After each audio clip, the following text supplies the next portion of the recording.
I have 2 hours for you guys, which should be plenty. It'll be a start. Let's call it a good start. Okay. A first course. We got some new shit today. Oh, yes, we do. We do have totally new stuff. The tribal lens is also the digital lens. Okay. If red is the past, the conservatives, and blue is the present, they want to stop it from going back to the Trumpist past. Also want to stop the tech future. So gray is the future, red is the past, blue is the present. So blue stands against both the past and the future. They're against both the self-driving cars, and they don't want to go back to the 50s. They prefer OnlyFans, Me Too, BLM, Ukraine, whatever, right now, okay? Once you apply the tribal lens, it's like a virtual reality filter. Every single thing can be tagged as gray or blue in the city. I mean, like literally. The Greta Thunberg mural is blue. Why is it there? The Greta mural in San Francisco says blue controls this territory. Blues who live in the same city in San Francisco don't share your values. They're a different tribe, right? They want to get paid by the government to get poor people addicted to drugs. It's like the new opium wars just domestically. Governments pay the blue NGOs to get people addicted to drugs. They want chaos and poop on the streets to stick a thumb into the eye of these tech guys. They want to ban self-driving cars but allow car break-ins. An addict smashes your window. In the next election, you vote to, quote, solve the homeless problem. That increases the budget for the homeless industrial complex. And then you get more addicts, right?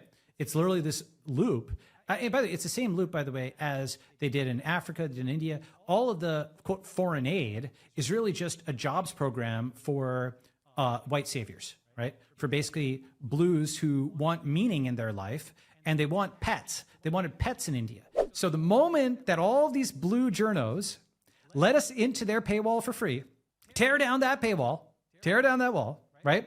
The moment they do that, we might listen to them about it being bad for grays to have a paywall to their community. Since they won't, we don't.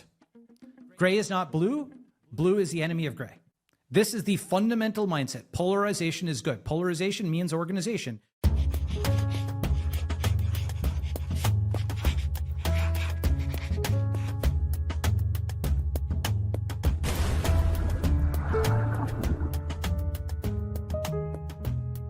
You know, the people are accusing me of having a fake background over here. Like they don't. Oh, they don't think the books are real. Should I? I'm gonna take my headphones out here. Flex on them. Pull a book out. Pick the BAP one. Exactly. There we go. Yeah, haters will say it's fake. Yeah, but no communism in this house. In this house, communism is not allowed. Yes.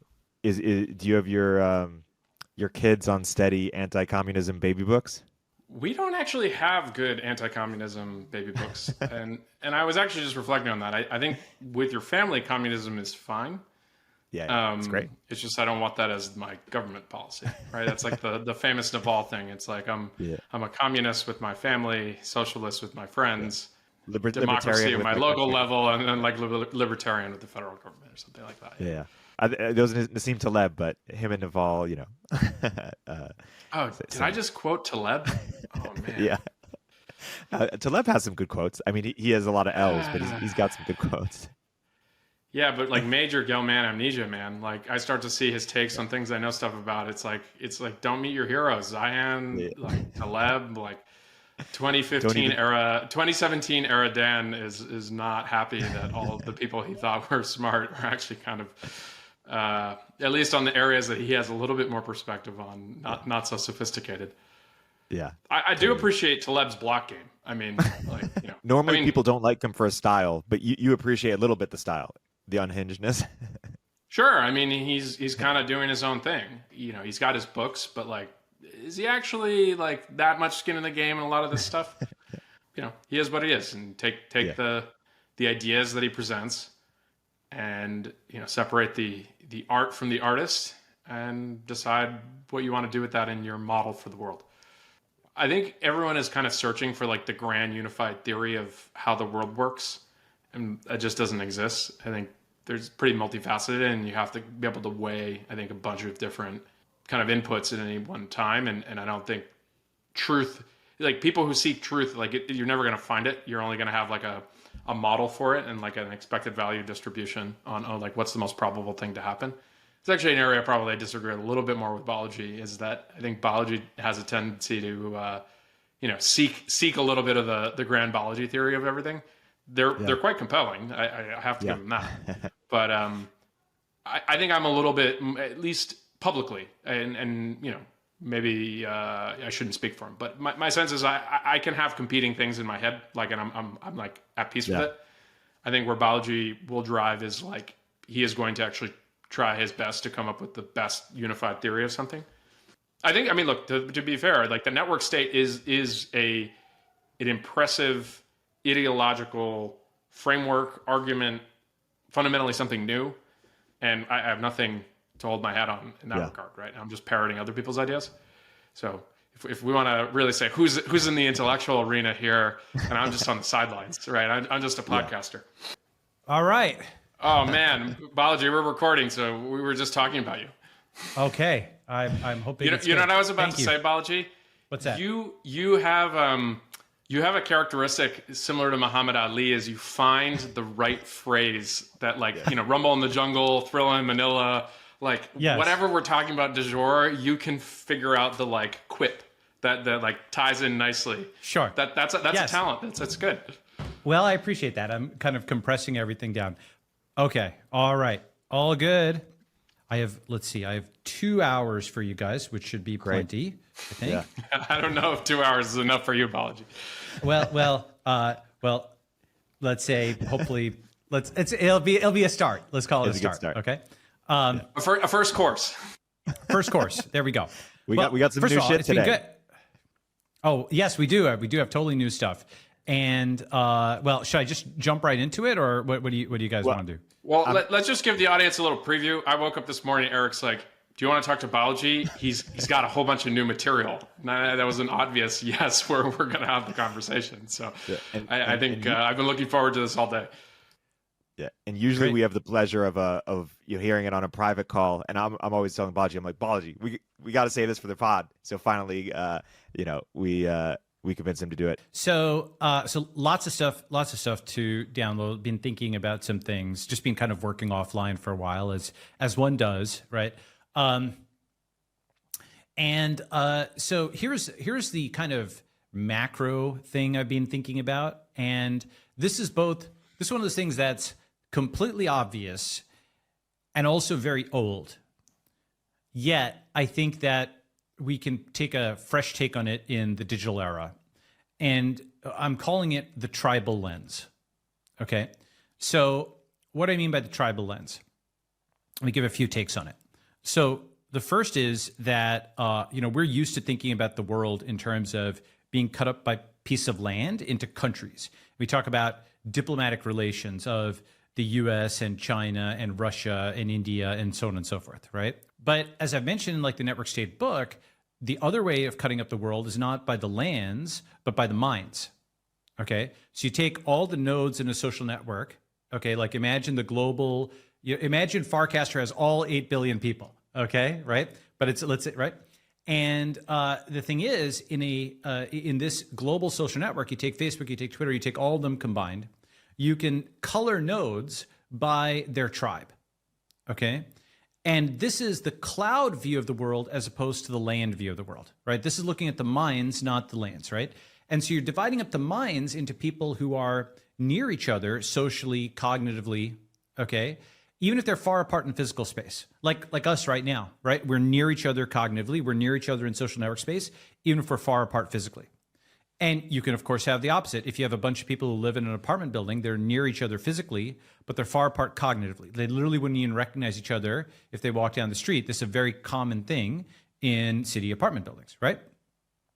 So it is possible for all four things. You could be near each other mentally and near each other physically. You could be near each other mentally and far away physically. You could be near each other physically and far away mentally, and you could be far and far. So once you start thinking about that, the thing is that, like, we take for granted that we have a map of the lands, okay? But that was actually a huge technical achievement. For most of, human history, we didn't have a map of the world. It's like dragons, there be dragons here, like you've seen like the old maps of the world, like 1492, we didn't even know Europeans didn't know that North America even existed, right? So cartography also, if you think about it, is actually very difficult, because it's one thing to look on a map and draw like a straight line, like the Wyoming-Colorado border. But in real life, if you did an overflight, that's like all mountains, and you wouldn't just see that and be like, oh, that's a straight line, right? Surveying, cartography, that's actually a very difficult science that we totally take for granted today because we have GPS and we have satellites and we have drones. But creating maps of the lands was actually a very non-trivial thing.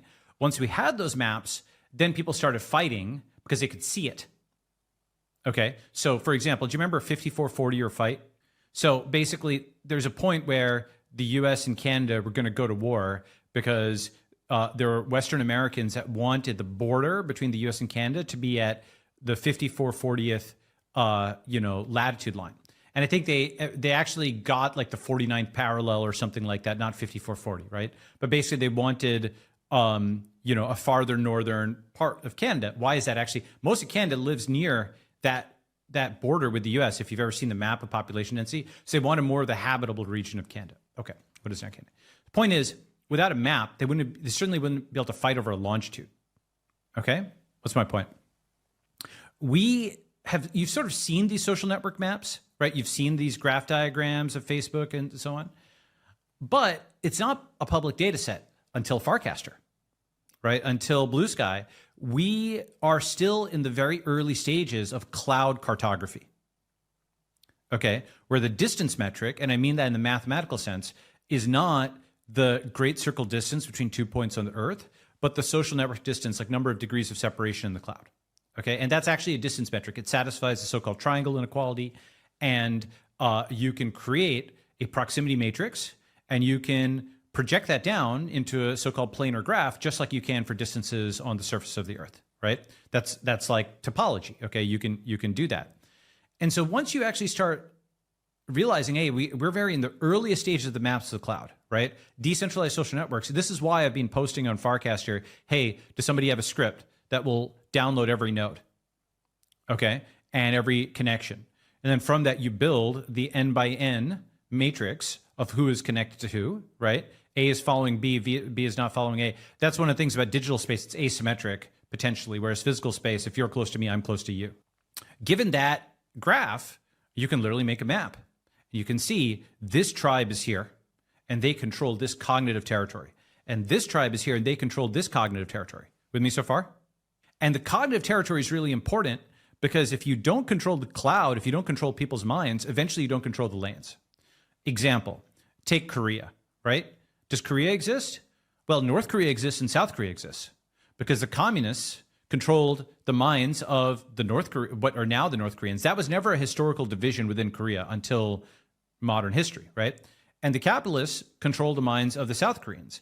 And eventually that difference, what we call it polarization, became so large cognitively. They weren't just in separate social networks and considering themselves part of the same country. They literally became two different countries. And you couldn't do cross-border trade. You couldn't even do cross-border travel. They were literally at war with each other, right? So when you have a tribal separation in the cloud, that presages a serious conflict on the land. Hey, we'll continue our interview in a moment after a word from our sponsors. Looking to give your startup a competitive edge? Meet Mercury. Mercury is banking for ambitious companies, a modern partner that can provide you with the tools and resources you need to turn your startup into the best version of itself. Say goodbye to the friction that comes with traditional banking. Mercury moves at the speed of startups. From creating an account to wiring money, a few clicks is all it takes. Mercury isn't just a place to hold and send money. It's software built to help you scale with safety and stability when you need to, whether you're a team of 2 or a team of 1,000. And Mercury goes beyond banking to remove the roadblocks to success, providing you with the connections, network, and guidance necessary to make your ambitions real. As a startup and Mercury customer myself, I've loved how easy it has been to scale my company's finances with Mercury. Visit Mercury.com to join more than 100,000 startups on Mercury, the powerful and intuitive way for ambitious companies to bank. That's Mercury.com. Mercury is a financial technology company, not a bank. Banking services provided by Choice Financial Group and Evolve Bank and Trust, members FDIC. If you're a startup founder or executive running a growing business, you know that as you scale, your systems break down and the cracks start to show. If this resonates with you, there are 3 numbers you need to know: 36,000, 25, and 1. 36,000. That's the number of businesses which have upgraded to NetSuite by Oracle. NetSuite is the #1 cloud financial system, streamline accounting, financial management, inventory, HR, and more. 25. NetSuite turns 25 this year. That's 25 years of helping businesses do more with less, close their books in days, not weeks, and drive down costs. One, because your business is one of a kind, so you get a customized solution for all your KPIs in one efficient system with one source of truth. Manage risk, get reliable forecasts, and improve margins. Everything you need all in one place. Right now, download NetSuite's popular KPI checklist, designed to give you consistently excellent performance, absolutely free, at netsuite.com/upstream. netsuite.com/upstream to get your own KPI checklist. netsuite.com/upstream. Do you feel like the polarization can be measured? I mean, Yes. you have a famous article within crypto of measuring the Nakamoto coefficient, so the kind of decentralization of cryptocurrency networks.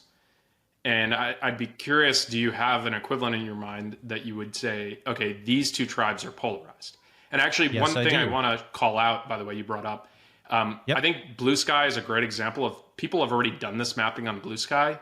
Yes. No one's really done it on Farcaster. We should try to put a bounty out there and get someone to do it. But one thing I found really interesting is early on, they were able to kind of do very basic heuristics, language clusters. And it's kind of, there was like a Farsi or Persian language cluster. There was a Portuguese language cluster. Outside of the teapot, which is not actually a cultural thing. It's kind of like more just like online San Francisco people. But I found that really fascinating that it's like these cloud communities that sprung up on a pretty nascent social network. And to your point, the only reason you can do that is you have full read access to the entire graph, which to date, no one has had on centralized social networks outside of the people who work at those companies. That's exactly right. And actually, it's funny you say that. So actually, I just basically what I'll do is I'll paste in some of these links. Maybe Erik, you can project them or something like that, right? So yeah, language is actually really important because that is the de facto barrier. That, like, languages are the borders, the de facto borders of the cloud. Like, languages are to the cloud what rivers and mountain ranges are to the land. With the one thing that translation has gotten really good with AI. So you can break that down to be a product, but the culture and kind of like the nuance of the language, maybe not so much. That's right. So those are like bridges, right? Okay. With modern technology, you can build bridges over rivers, you can fly over mountains, right? But in a sense, like once you actually really start taking the internet seriously, part of the reason people can't take it seriously or don't take it seriously is they don't have good visuals of it, right? All right, so first, this is a great visual. Okay, I'll zoom in a little bit here, all right? What is this graph? This is basically each node is a congressman, okay? Each node is colored blue or red by whether they're Democrat or Republican. And each edge between them is whether they voted the same way on the same bill. They voted yes together, they voted no together, okay? In 1951, as you can see, it was a uniparty, right? They all kind of voted together on the same things, right? And Democrat, Republican didn't matter as much as American. FDR had essentially succeeded in forming a national unity government, of a sense, by basically crushing all of his opposition. By 2011, 60 years later, this is like mitosis, okay? The two had split apart. They're basically just straight party line votes almost all the time, right?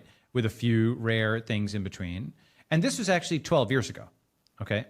And the thing about this is, if you look, can you see this visual here, right? Like, you can literally see every 2 years, the groups getting further and further and further apart. And again, that was 12 years ago at the leadership level. Here's a totally different data set, okay? This is 6 years ago at the social network level.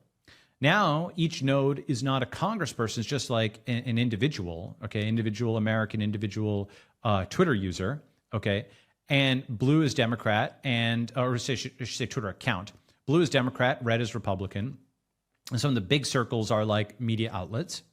And edges between them are whether they follow each other or interact with each other, and so on and so forth, okay? And what can you see? Well, you can see that this is also coming apart, right? And this was 6 years ago, mind you, right? Since then, Reds now have their own social networks. They have their own Gab and their Truth Social and their Parler and so on. and blues have their own. They have their mastodons and their blue skies, right? There's one called telepath, and so there's basically this mitosis process at the leadership level. You know, mitosis, like a cell division, right? That cell division has also been happening at the level of the public, right? And people will say to me, oh, Twitter isn't real life. Of course it's real. I mean, like, it's upstream of real life. The cognitive separation will precede physical separation, okay? So the thing is that when you can see the same phenomenon reflected in two totally different data sets, right? This is, again, congressmen and vote patterns, right? This is the average public and their social networks, okay? You're seeing that it's not red, white, and blue. It's red and blue. Okay, it's not one country, it's two parties. As I'll get to, it's actually more than just two parties, it's multiple tribes. You'll have the Great Tribe and so on in there, okay? But are you with me so far on this as like a quantification of what we've been talking about? Yes, but let me just jump in to speak for the audience for a second, because when they Please. say that Twitter is not real life, what they mean is, hey, most of the people in the world are not on Twitter. They have no idea of what's happening on Twitter. And of course, the counter there is, okay, but they get their information from TV or or sort of media, New York Times or whatever, and the people who make that media are on Twitter and kind of figure things out in real time on Twitter. So Twitter is a minority of the world, to be sure, but it just so happens to represent all the people who make the news that reaches everybody else in the world. Yeah, and I mean, the thing about it is the 300-something million people on Twitter are disproportionately the leadership of the world, right? Like, basically, I'm not saying that other channels aren't important. You know, YouTube is important. All these are kinds of channels are important. But for some combination of cultural and other reasons, Twitter, do you remember in the 1800s, like 1700s, there was a scramble for America and then the scramble for Africa, right? Like all the European, like there was this new world that opened up, and all these powers like the English and the Spanish and so on, they all contended for that. Yep. Right? It became like a battleground.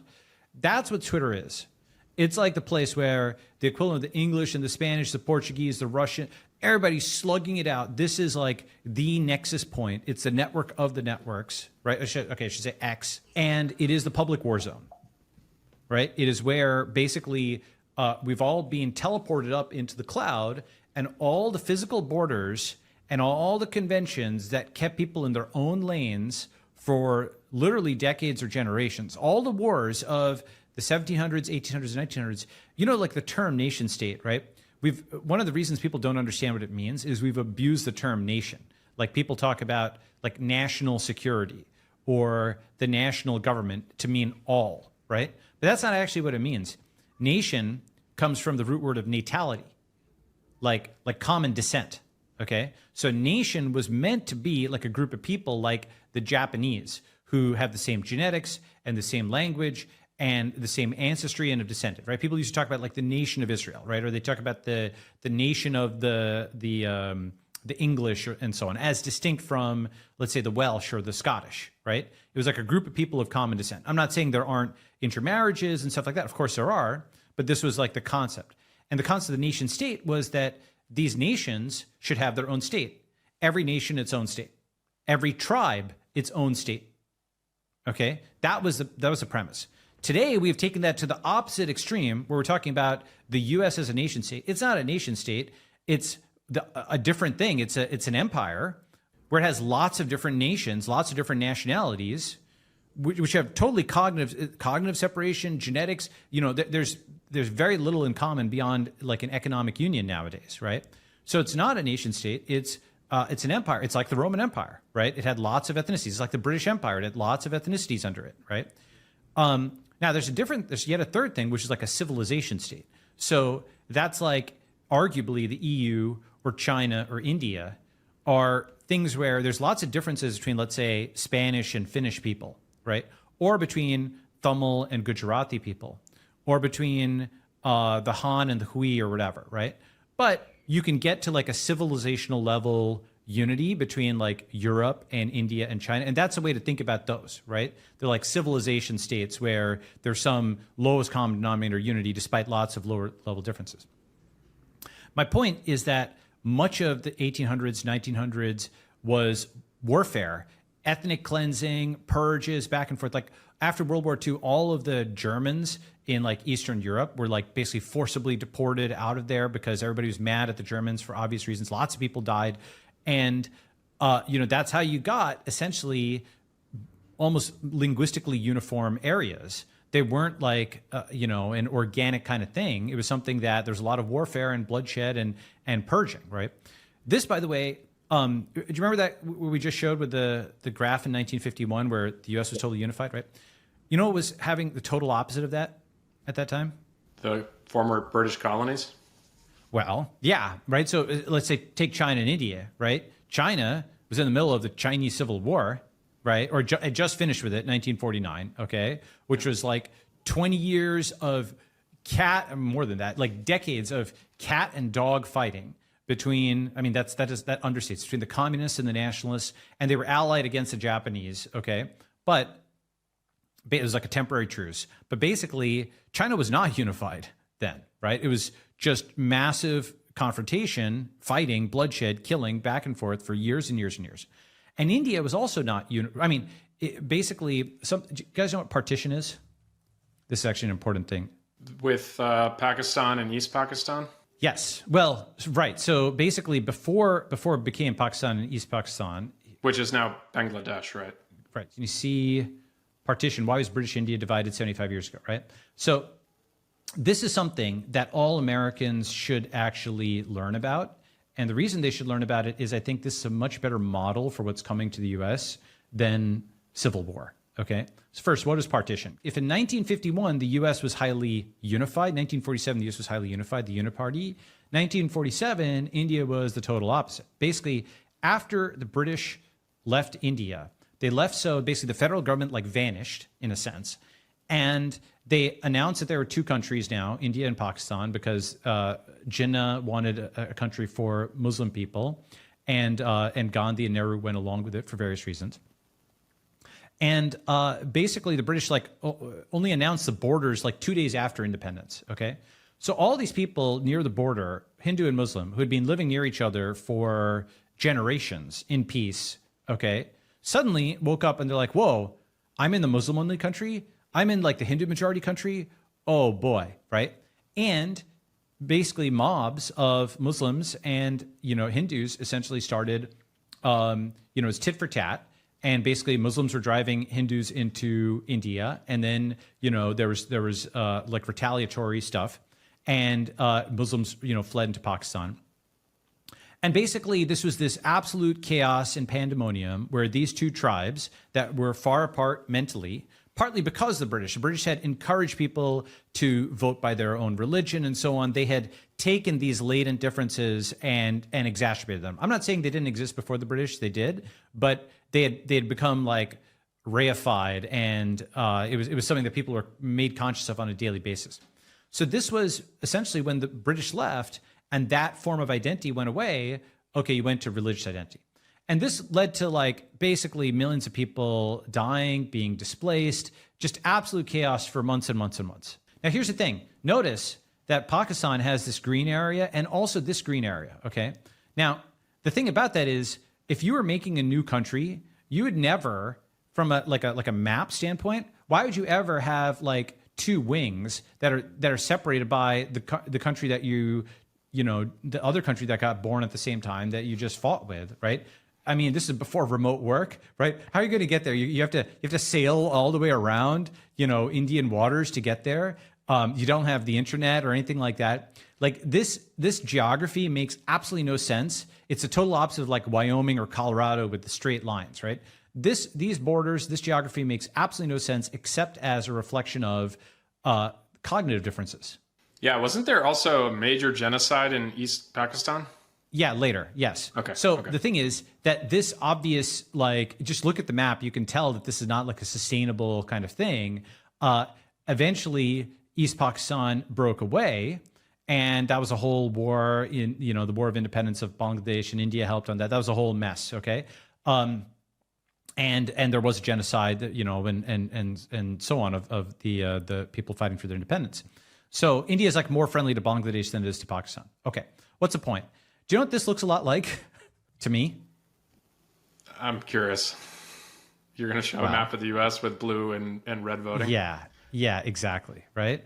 And basically, exclaves basically of blue in a sea of red. Well, if you were to go and look at the map, okay. By the way, for people paying attention at home, exclave, completely surrounded geographic country. Yeah, exactly, right? So here we go. So this is like blue and red, okay, at the granular level. And then you also take a look again at that map of partition, right? And the thing about it is, notice how there's like West Pakistan and East Pakistan here flanking India. Okay. This, like the flyover, states are like the Hindus in this analogy. The Republicans are like the Hindus, and the blues are like the Muslims in this analogy. And it looks a lot to me like the setup for partition, especially because there's so many other things that are happening. Like, for example, blue states are becoming bluer and red states redder, right? I'm not sure if you're tracking this, but it's like, even NYT is being admitting this, like here, see this? In a contentious lawmaking season, oh, geez, I don't want to pay for this crap. Red states got redder and blue ones bluer, okay? We're putting on the cold open. Yeah. Yeah. And then here is, this book that came out years and years ago, okay? This has been going on for decades. It's been building for decades, right? The big sort, why the clustering of like-minded Americans is tearing us apart. This came out like 15 years ago, okay? All right, 2009, all right? And so, the migration of reds, from blue cities to red states, right? Why people are fleeing blue cities for red states. All of that is happening, right? And the thing about this is, why do I bring up the India example? The reason that civil war doesn't seem realistic to people, even though it's part of American history, of course, civil war was like highly organized. Okay, you had guys in uniforms, they had militaries, and they had generals. They were conquering territory, and before the Civil War, like the North and the South weren't just like the geographic and cognitive separation corresponded. Like slavery was legal in the South and it wasn't in the North, right? So everybody is lined up for something that looks like a perceptible sort of border conflict. Okay. Today it's not like that. Blue and red are like cheek by jowl. It was like Hindu and Muslim in India. Okay. And also it's disorganized. Okay. Like American partition would be like BLM, but the right shoots back. Okay. Chaos. Tribe on tribe, where there's not even the pretense. Blue people don't even pretend to care about black people. They just hate red people, right? And, vice versa, right? Red people are no longer apologizing for racism or Russia. They just hate blue people, right? And all the pretense, if you notice all the stuff about Trump is a racist, Trump is a Russian, that's all just gone away, right? Like for the last 4 years. Now it's just Trump is a revolutionary. He's against the current state. He's against blue, right? Trump is red, right? That's what matters. Not that he's racist, not that he's Russian. Trump is red. That's what matters. And blue is blue and red is red. Just like, basically the radicalism that led to partition. And the reason I say this is, I'm not saying they have converged, okay? I want to be careful about what I'm saying. I'm not saying they've converged all the way. But as I mentioned before, like to a greater extent than I'd ever expected, when I was born, India and the US are converging, okay? What I mean by that is that India today is more like the US of the 1950s, where in the 1950s, you remember those like old World War II movies that had like the Polish guy and the Italian guy and, all these guys basically in a foxhole together. And whatever their differences from the old world, they were all, American and they were Christian, or they were American and Judeo-Christian, right? They basically had like this sort of common, lowest common denominator thing. And what that did is that was e pluribus unum. That was a melting pot that was putting people together into like an American nation, an American ethnicity. Teddy Roosevelt, all these guys campaigned against so-called hyphenated Americans in the early part of the 20th century. There's a whole immigration cutoff in the 20s. It's like a hiring freeze to let your culture gel at the company. Okay. It's actually, a nation's immigration policy is like its hiring policy. You don't want to hire everybody and you don't want to hire nobody necessarily. You want to hire skilled people. And that's what a lot of other countries do. It's not necessarily what the US says, but leave that aside. Okay. Point is, though, that 1950s America took all these different folks and put them together with a common ideology, and it had its flaws, of course. There were there's all these criticism of the 50s. X and Y minorities were disenfranchised and so on. Those are all real things. That's also the time that people go back and think about, okay, the U.S. was really powerful then. It was really unified and so on and so forth. Let me speak in favor of centralization. There's an advantage to that too if you can make that work, right? And that was a country that could build because it was a uniparty. People agreed on things. You could build the interstate highway system. There weren't constant lawsuits. There wasn't constant fighting. It had low rates of crime, all that kind of stuff, right? That is kind of where India feels like to me today. That's why I'm all in India. That's why I'm investing in India. That's why you'll see some videos and stuff of me doing things in India. What's happened with India is, again, for better or worse, it has developed an ideology that has unified its people, right? Basically, people will attack it as Hindu nationalism, but there's actually like 3 levels to it. For example, the guy who came up with the Indian nuclear bomb, the chief physicist, Abdul Kalam, is of Muslim descent, but he is a hero to many people who are Indian nationalists because he helped build the Indian nation, right? And so there's different levels of concentric circles. That's like roughly the equivalent of, I don't know, Colin Powell, right? He's a black American, but he was a general, and so he's a hero to people of all colors and so on and so forth, at least before the WMD thing, okay? Point is, India has come up with a unifying ideology that is, for the most part, you'll always look at edge cases and so on, but if you look at the degree of people reporting unity, their satisfaction with the government and so on, the infrastructure is a good diagnostic of how unified your country is. India can build trains, the Vande Mataram train. India can land something on the moon. India landed Chandrayaan on the moon, dark side of the moon, for 1/4 the cost of a San Francisco bus lane. 75 million versus 300 million, right? It built its parliament building, 125 million for like a third of the cost, So these are unprecedented things for me, right? India was never able to execute as a society until the last 10 years, 15 years. It's finally got it together. Now, what's the converse, right? Unfortunately, the US is becoming like the India of my youth, because I've seen this movie before. The India of my youth had a lot of smart people who just couldn't get it together as a society. It was riven by race and ethnic conflicts, religious conflicts, ideological conflicts. It had lots of socialist lunatics, and it had an impressive diaspora that went abroad, and it had flashes of greatness, individual greatness at the company level, and so on and so forth. But it was basically just held down by the inability to cooperate as a society. And that is kind of what I'm saying. This is not a diss. It's not an insult. I'm not attacking India did have poop on the streets, and it still does in some ways. As I said, they're converging. They haven't converged, right? But it's so much cleaner than it was, and vice versa for the US, right? And so I look at this as just the sine waves of civilization. In 1950, you're at peak US, highly centralized, everybody's organized, interstate highway system, and so on. China and India are completely disorganized internally. China just got off the Chinese Civil War. India just got off partition, right? 70 years later, those 3 sine waves have inverted phase. China and India are the most unified they've ever been. And the US is it's already far apart cognitively, and I think it'll get farther apart physically.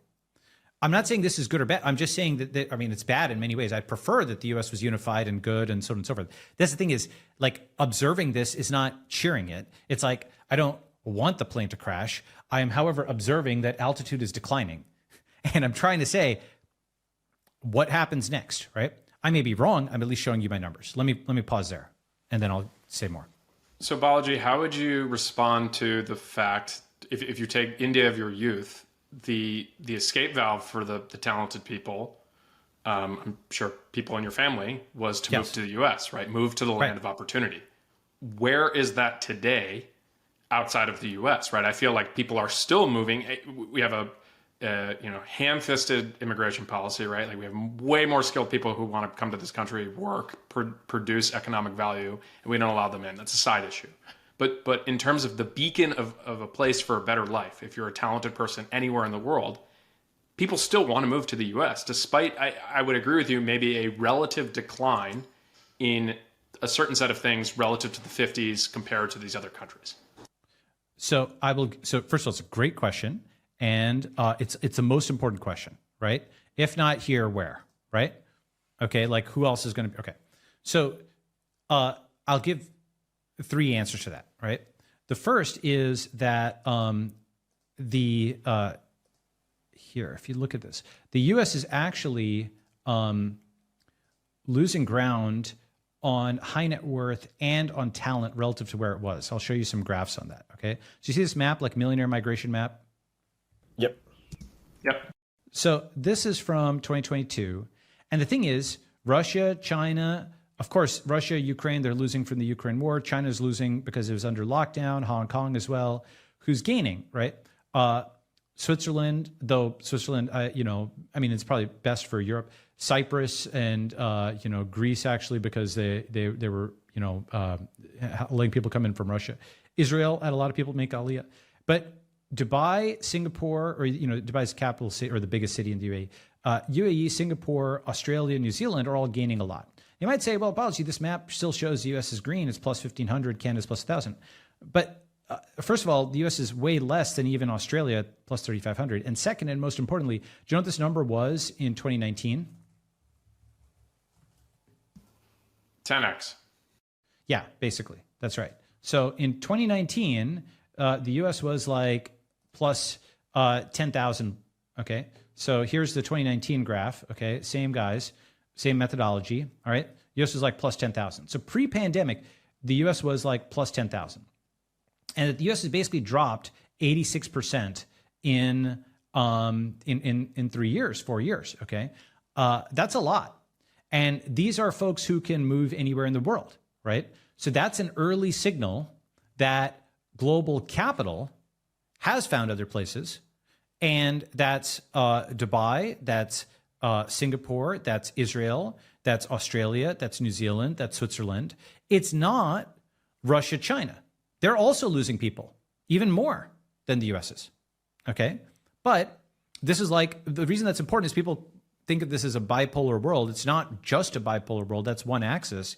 There's also all these small countries that are well-run startup city types that are gaining people, okay? That's my first answer, okay? And now you're like, okay, well, that's just can I ask, talent. so that's millionaires, right? So where are the kind of like the up and coming, the future Satyas, Correct. the future, Sundars? That's a great question. Okay. So first is millionaires are important because that's like, the capital for funding all those guys and so on and so forth. Okay. And to your point, they're the first ones to be able to move because they have the means to move and they have, the ability to kind of get ahead of a trend. So to try to make your case on that side. Exactly. That's right. So, and to be clear, by the way, like I'm showing trends and I'll talk about how we could do a trend reversal. All right. So this is from August 2022, right? Canada replaces the U.S. as top destination for talent. So here was Canada, but then the thing is also, look, that's just like one place you can argue its noise in the rankings. The more interesting to me is Japan, Singapore, New Zealand, all rising. That's like the rise of Asia, okay? And like Europe, Germany, France, Australia, Japan, Singapore, New Zealand, those are all like English speaking or English friendly in Asia time zones, right? Because, or closer to Asia time zones. And, Germany, France, et cetera, declining, right? And the reason for this is that,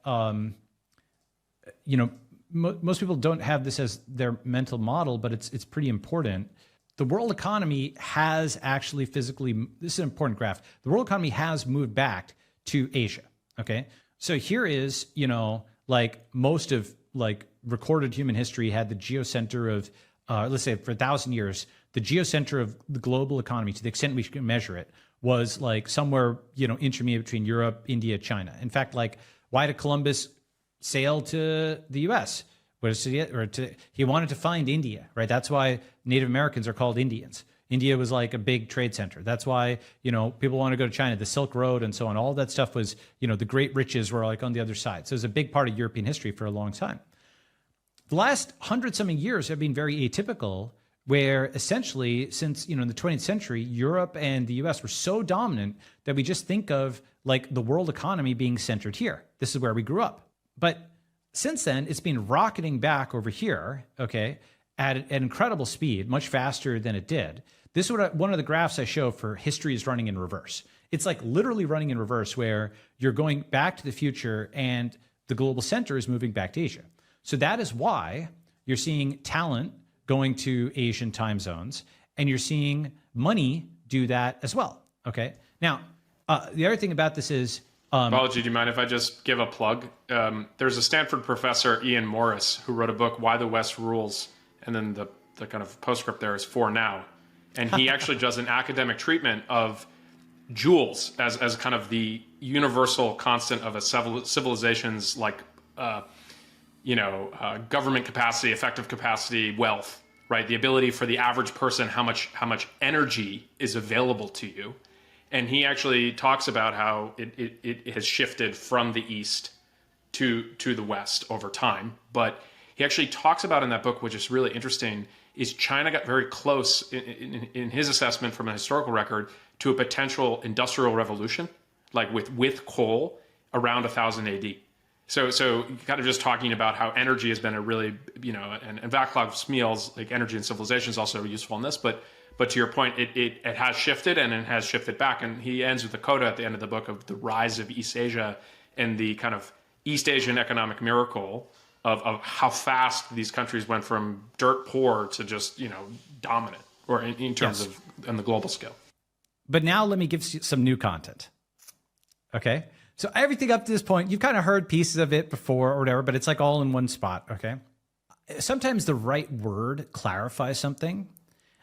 And one thing that kind of is an umbrella term over everything we've just looked at is Western. I don't think is the right word anymore. I think it's not Western values, it's internet values. Let me explain. Just like there's a progression from like European values, and people talked about Europe and Christendom and so on and so forth. And then they moved to Western as an umbrella term that included the US, that had Judeo-Christian, that had like all the people who were of European descent, but scattered around the world in like the Anglosphere and so on. That was like a broader term, right? I think Western doesn't actually describe, there's something that you and I and our friends all subscribe to. There's something that those countries that I mentioned there, Australia, New Zealand, Japan, Singapore, even Dubai in many ways, actually, they subscribe to something, but that thing is not Western. I argue it's actually internet values. Okay. Why do I say that? Let me push on this because it also relates to the geography point from earlier. Fundamentally, I've got a series of posts coming out, but I'll preview them with you and get your thoughts and feedback. Internet first, not America first. Okay. Why internet first? Okay. Well, the thing is that if you're really chest thumpy America first, I understand where that comes from. I'm actually more sympathetic to the red who's like proud of their country and proud of their history and so on. I get where that comes from. That's at least better than like burning down your own country and saying, we're the worst people in the world and so on and so forth. If I have to choose between the two, I'll choose the red over, over burning down your country. The problem is when red gets too into itself, it's burning down other countries, right? Because we're the best, blow up everything, right? And the thing is also that America first actually, in a not completely obvious way, results in America last. The reason is, if you say America first, Turkey says Turkey first. India says India first. Everybody says that they're first. And then your free trade zone breaks down, and you're admitting that the rules-based order that you set up is no longer credibly neutral, and that America first will mean that the US breaks every rule in order to benefit itself. And does it even exist anymore because it's red and blue, not red, white, and blue? And so, basically America first is a signal that you're going to be incredibly selfish to other countries, right? And America's only 4% of the world. It's not a win-win ideology. It's an ideology that comes from being backed into a corner and feeling we've been too generous. We've given of our own blood. We've given our own treasure. We've lost in free trade. We've being the policeman of the world. It's time for us to get paid, right? It's time for us to get ours, right? The problem is that while I understand where that comes from, that is not the way to actually, I mean, for example, North Korea is North Korea first, right? Argentina was, I mean, like Juan Perón was all about Argentina first, okay? Let me show you something. Simply being, quote, proud of one's country is not enough to turn it around. Argentina's unprecedented economic boom to bust history, okay? We know about the money printing. But it wasn't just money printing. It wasn't just like insane, like left statism. It was also insane right nationalism, okay? Because here's the thing. Until the middle of the 20th century, such a scenario is simply unimaginable. Rich, Argentina was super rich. It had all the stuff that Zion thinks is really important, like the geography and, all that type of stuff. It was growing. It had endless supply of raw materials. It was isolated from the wars of the old world. It had a great position on the peninsula, all that type of stuff, right? And then what happened was Argentina's decline was well underway. Okay, so basically, so tripled state expenditures. When nothing else worked, go into debt, print money, let inflation gallop. But they also did this. Look at this. Ready? As part of an Argentina first policy, tariff barriers were put in place to protect the country's weak industrial base. Right? Gas plants were purchased as well as electric companies. A staggering number of inefficient state companies were founded. This is just like the $300 million SF bus lane or the $50 billion TSMC thing, which isn't working, Like basically, SoftBank, right? SoftBank spent, how many $1 billion, right? It's not easy to turn $100 billion into $100 billion of technology. It's easy to waste the money, right? And if you go and look, they would not listen to us inside Arizona's troubleshooter. Basically, you can argue, oh, the media is always negative and so on, and that's fine. And I would normally agree with you, but I consider this an admission against interest. Basically, when they're spending tens of billions of dollars on this chip plant, it's not getting anywhere. And in fact, Taiwan has to import like 500 Taiwanese to try and make it work. And they're not getting the visas. All of the kind of permitting and regulatory things you'd think would go away in a national security issue aren't there. So the point is, just like Argentina, this Argentina first policy of tariffs and trying to bring industries home and lots of spending that's being tried in the US now, and it looks similar, okay?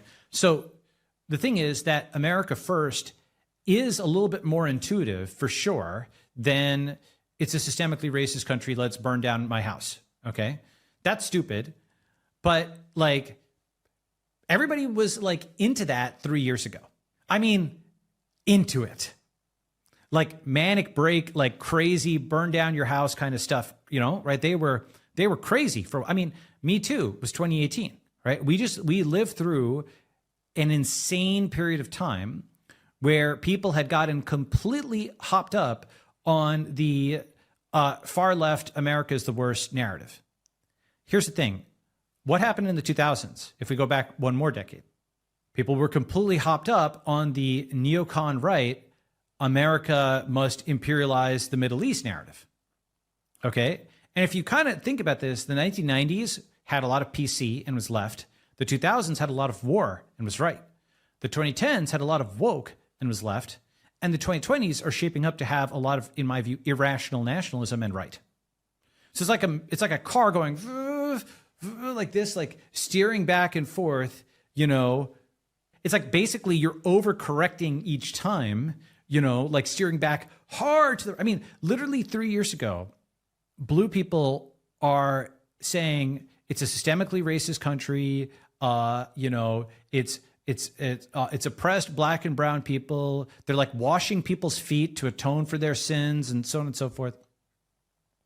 And then 2 years later, not even 2 years later, 18 months later, okay, February, March 2022, okay, America is now the champion of democracy, and they have to go and get the Indians and Africans need to get in line for the war with Russia and over Ukraine.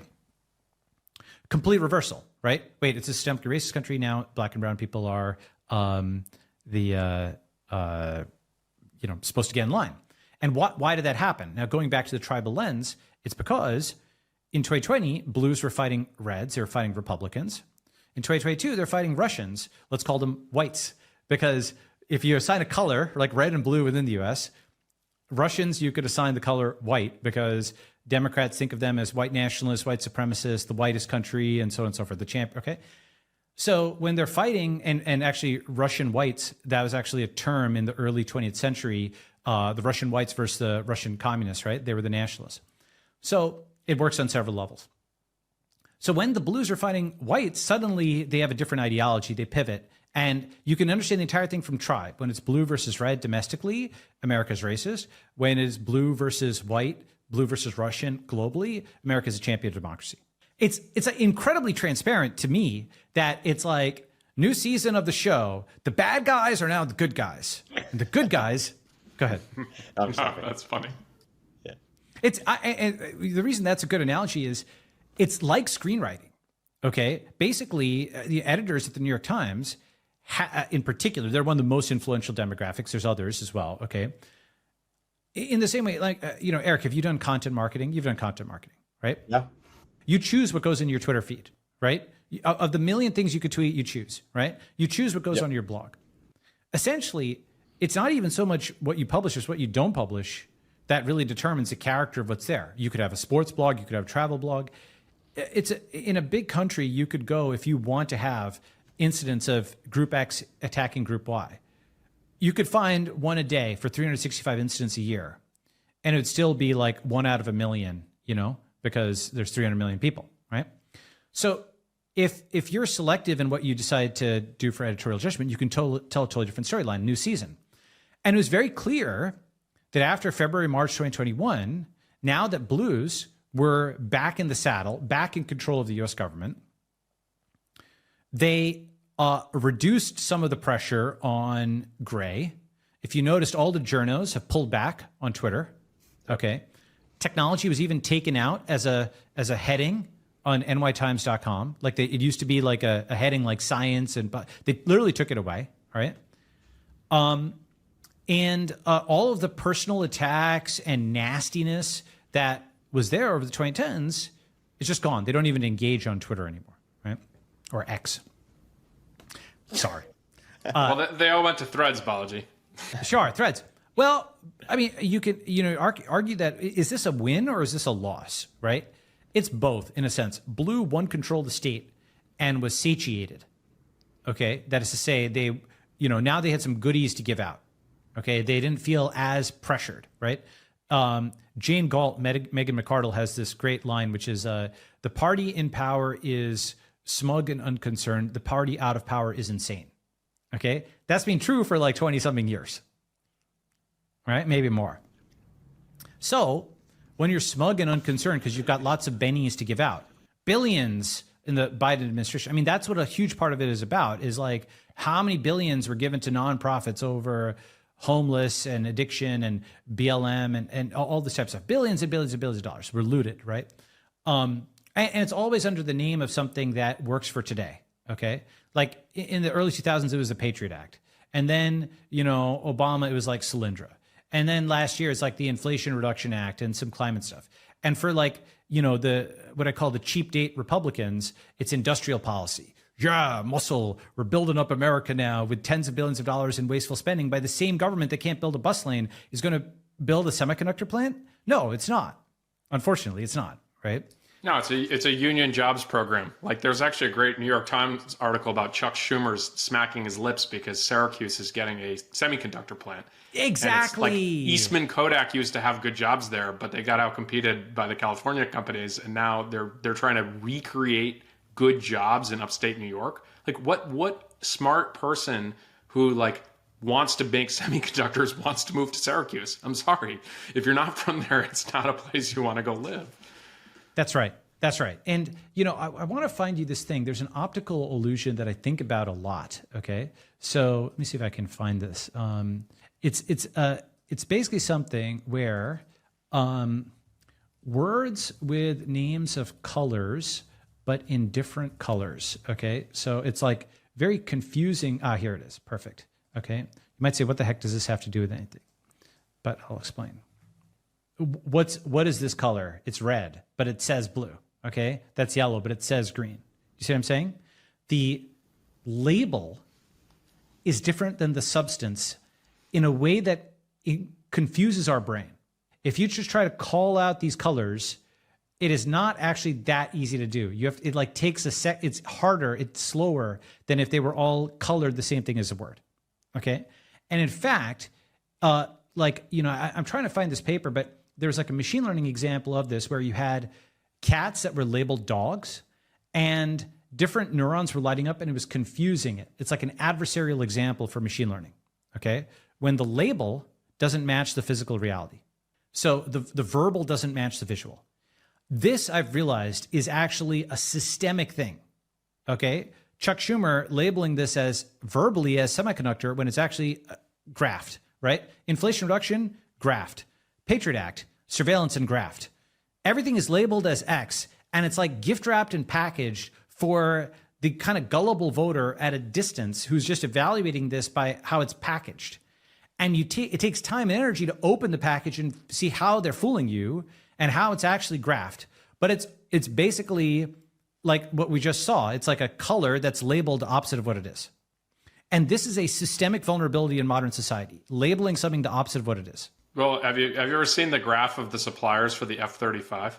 Yeah. Oh, it's like the B-2 bomber. It's literally every state. Every state has a supplier for this fighter jet that doesn't actually work. No one's happy with it. And then contrast that to Tesla and Elon, right? The person who can build in the private sector, where he is constantly reducing his dependency on additional suppliers. He's like vertically integrated. He's bringing back like Carnegie and Rockefeller, saying we're going to make an integrated system. Because if you think about, that's how Apple does it. Like it's like the best product is built by a single company that can actually maximize the whole way through, right? Like inputs into one part of the gigafactory, and then out on the other side is a car, right? That's like the former era of building. And then all the other versions of build in the country are, we are going to make sure every congressional district gets a little piece of this bill.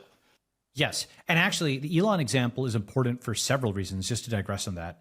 First is, Erik, you and I were just talking about this the other day, but how, look, I don't agree with every single thing Elon does, but it's important to understand that hardware is hard, and to ship like a beige box that just sits on your desk and doesn't move is hard. We've seen a lot of companies, a lot of smart founders have trouble with this, fail with this. To ship a car or a rocket is so much more difficult in terms of the number, literally, of moving parts, right? Thousands. How about globally available satellite internet? I mean, forget, like, basically you can't iterate on it when it's shipped. If one gear isn't there, it doesn't work. And the thing about this is so many founders I know have just gotten killed by supply chain issues, especially during the pandemic, when, who could have survived that, right? Like literally shipments are cut off from China. Where are you going to get this magnet or something like that if you can't order it online, right? And somehow Elon didn't just build SpaceX and Tesla through that. They thrived through that. Some of the most complicated devices around. How is that even possible, right? I mean, just think about that, right? For example, Fitbit, great company, really difficult business. I know how hard hardware is. I mean, like the level of hardware that I've done is at the level of like, for example, a genetic lab. Okay, at least that's in-house, and you can see all the machines, and you can tinker with them, iterate on them, et cetera. And what you're sending out is an informational report. You're getting in physical, you're sending out digital. It's half physical. It's more like managing a complicated data center in some ways. It's hard, but it's way harder than just pure software. But it's not like insanely difficult, like having a unit on somebody's desk. That's really hard.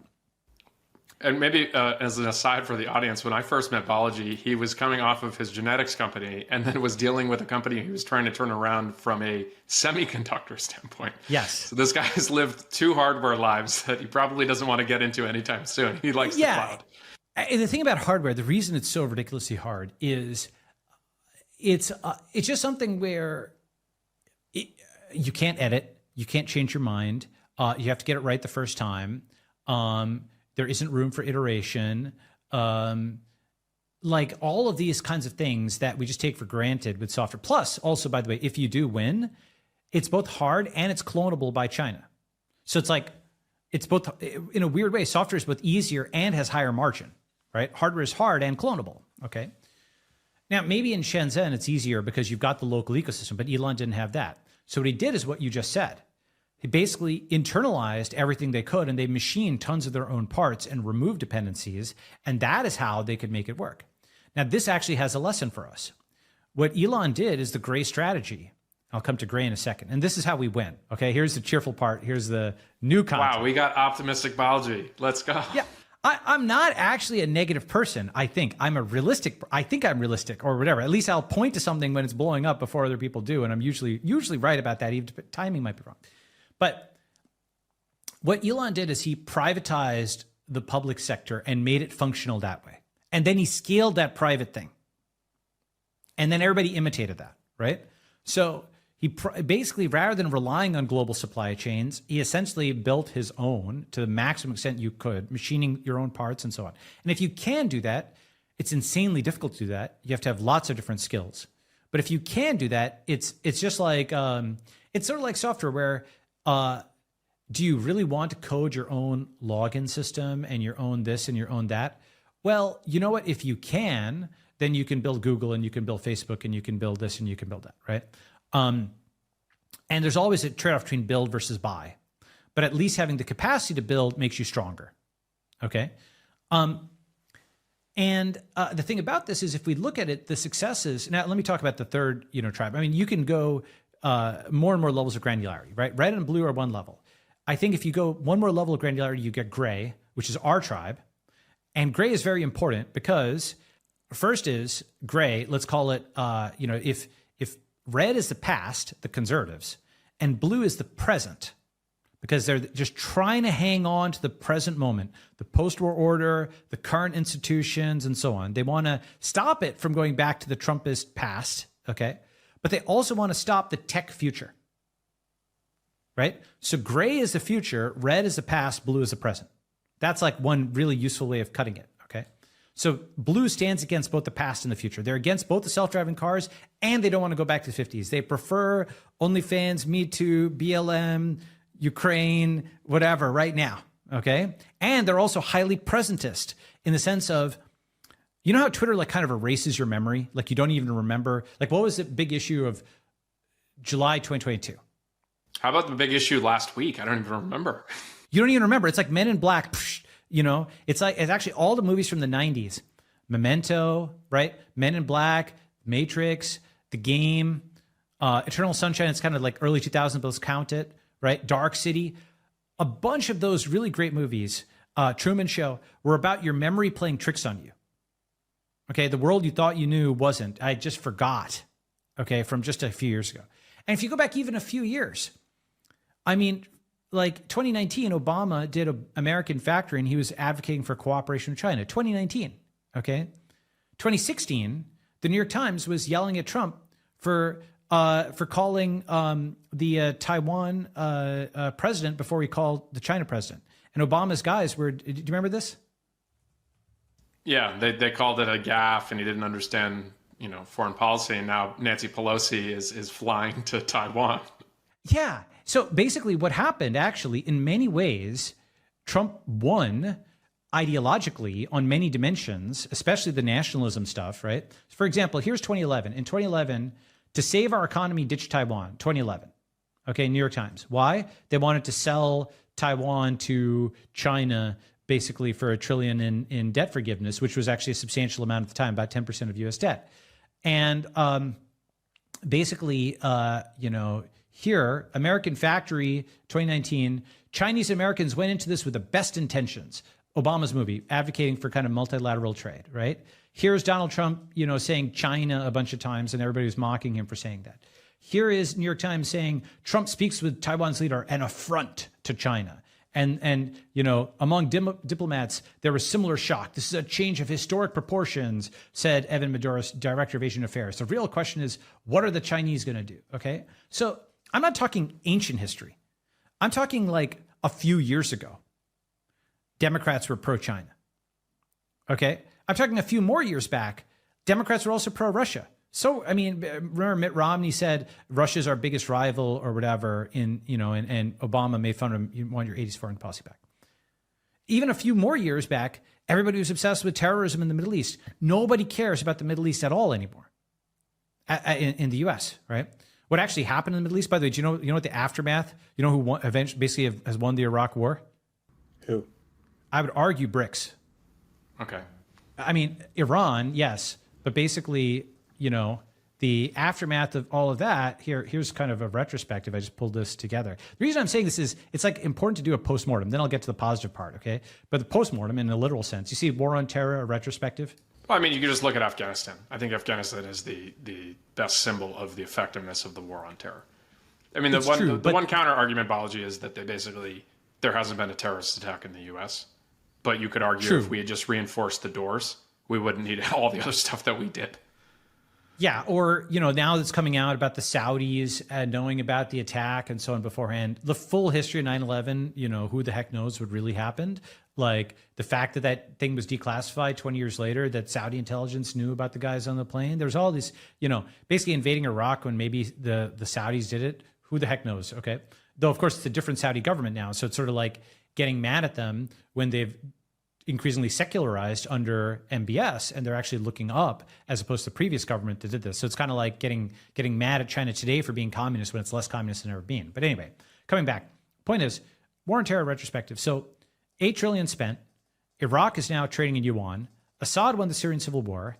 Afghanistan, as you mentioned, controlled by the Taliban.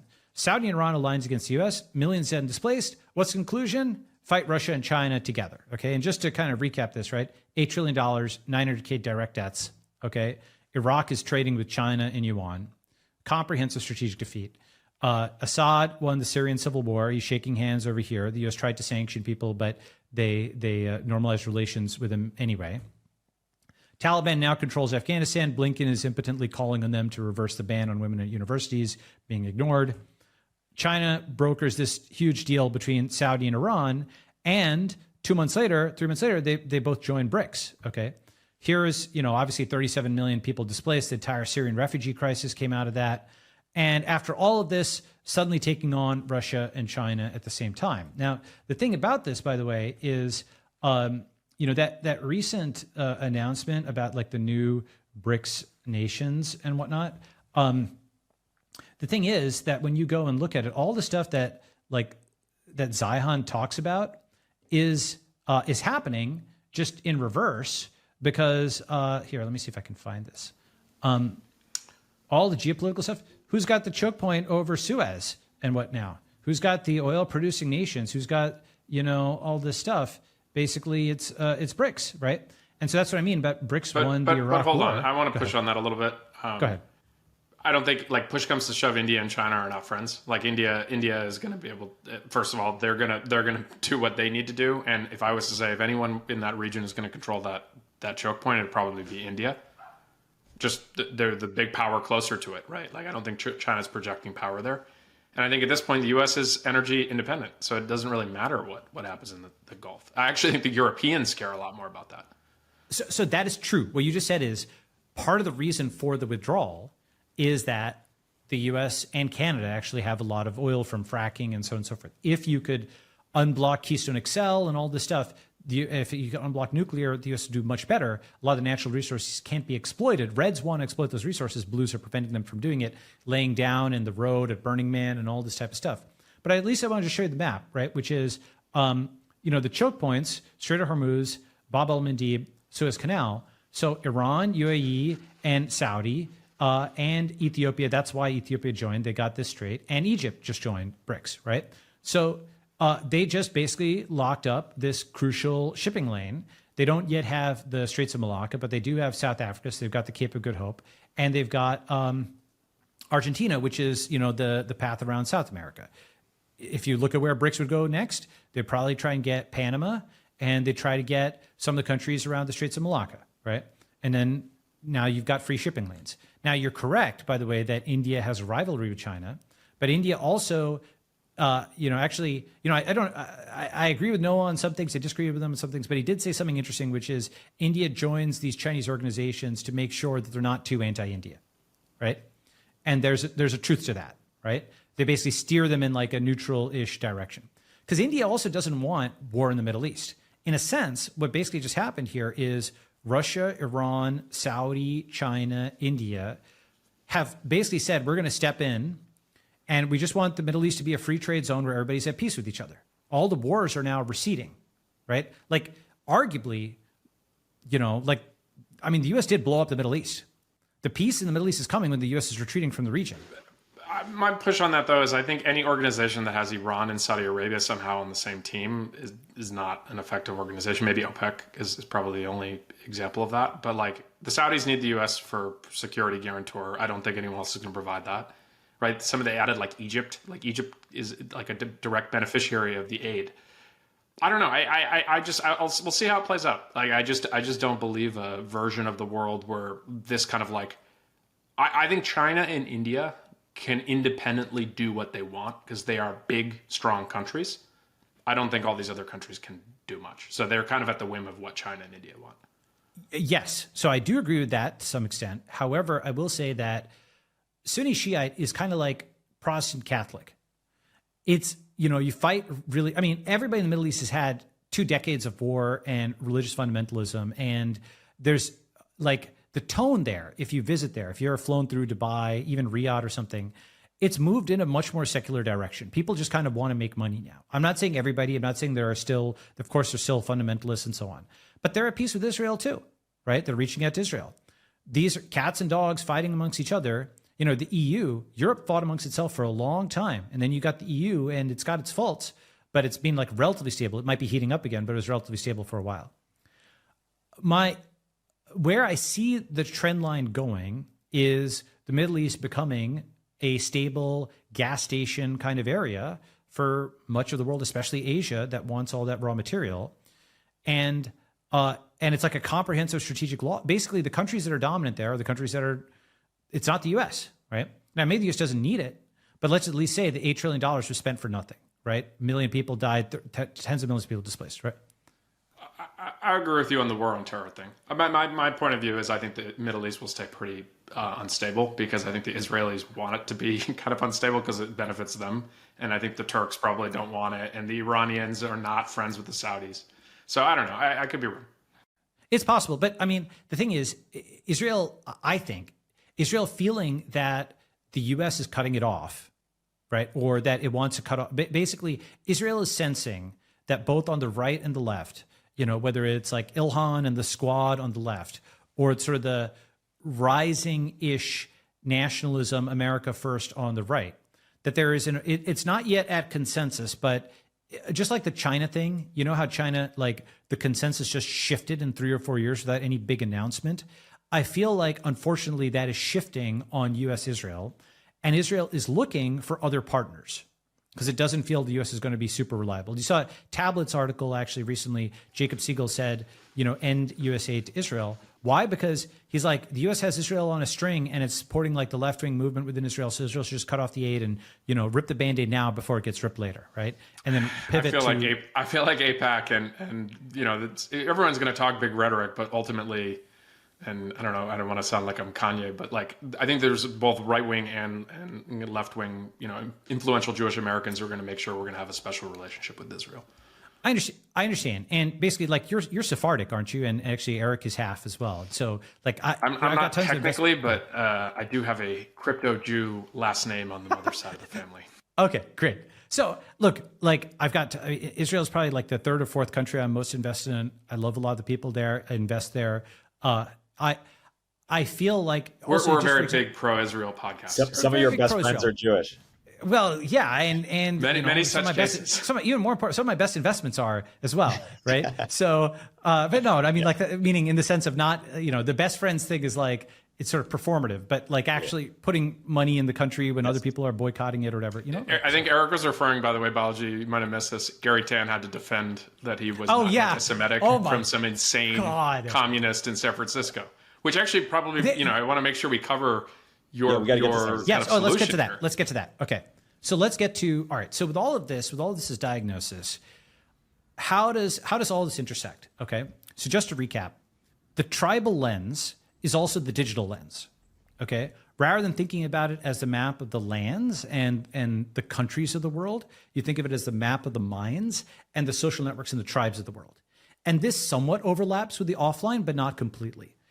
China building a great firewall, it has the combined physical border, language border, and digital border. So it's tried to maintain like one tribe, like vertical integration, right?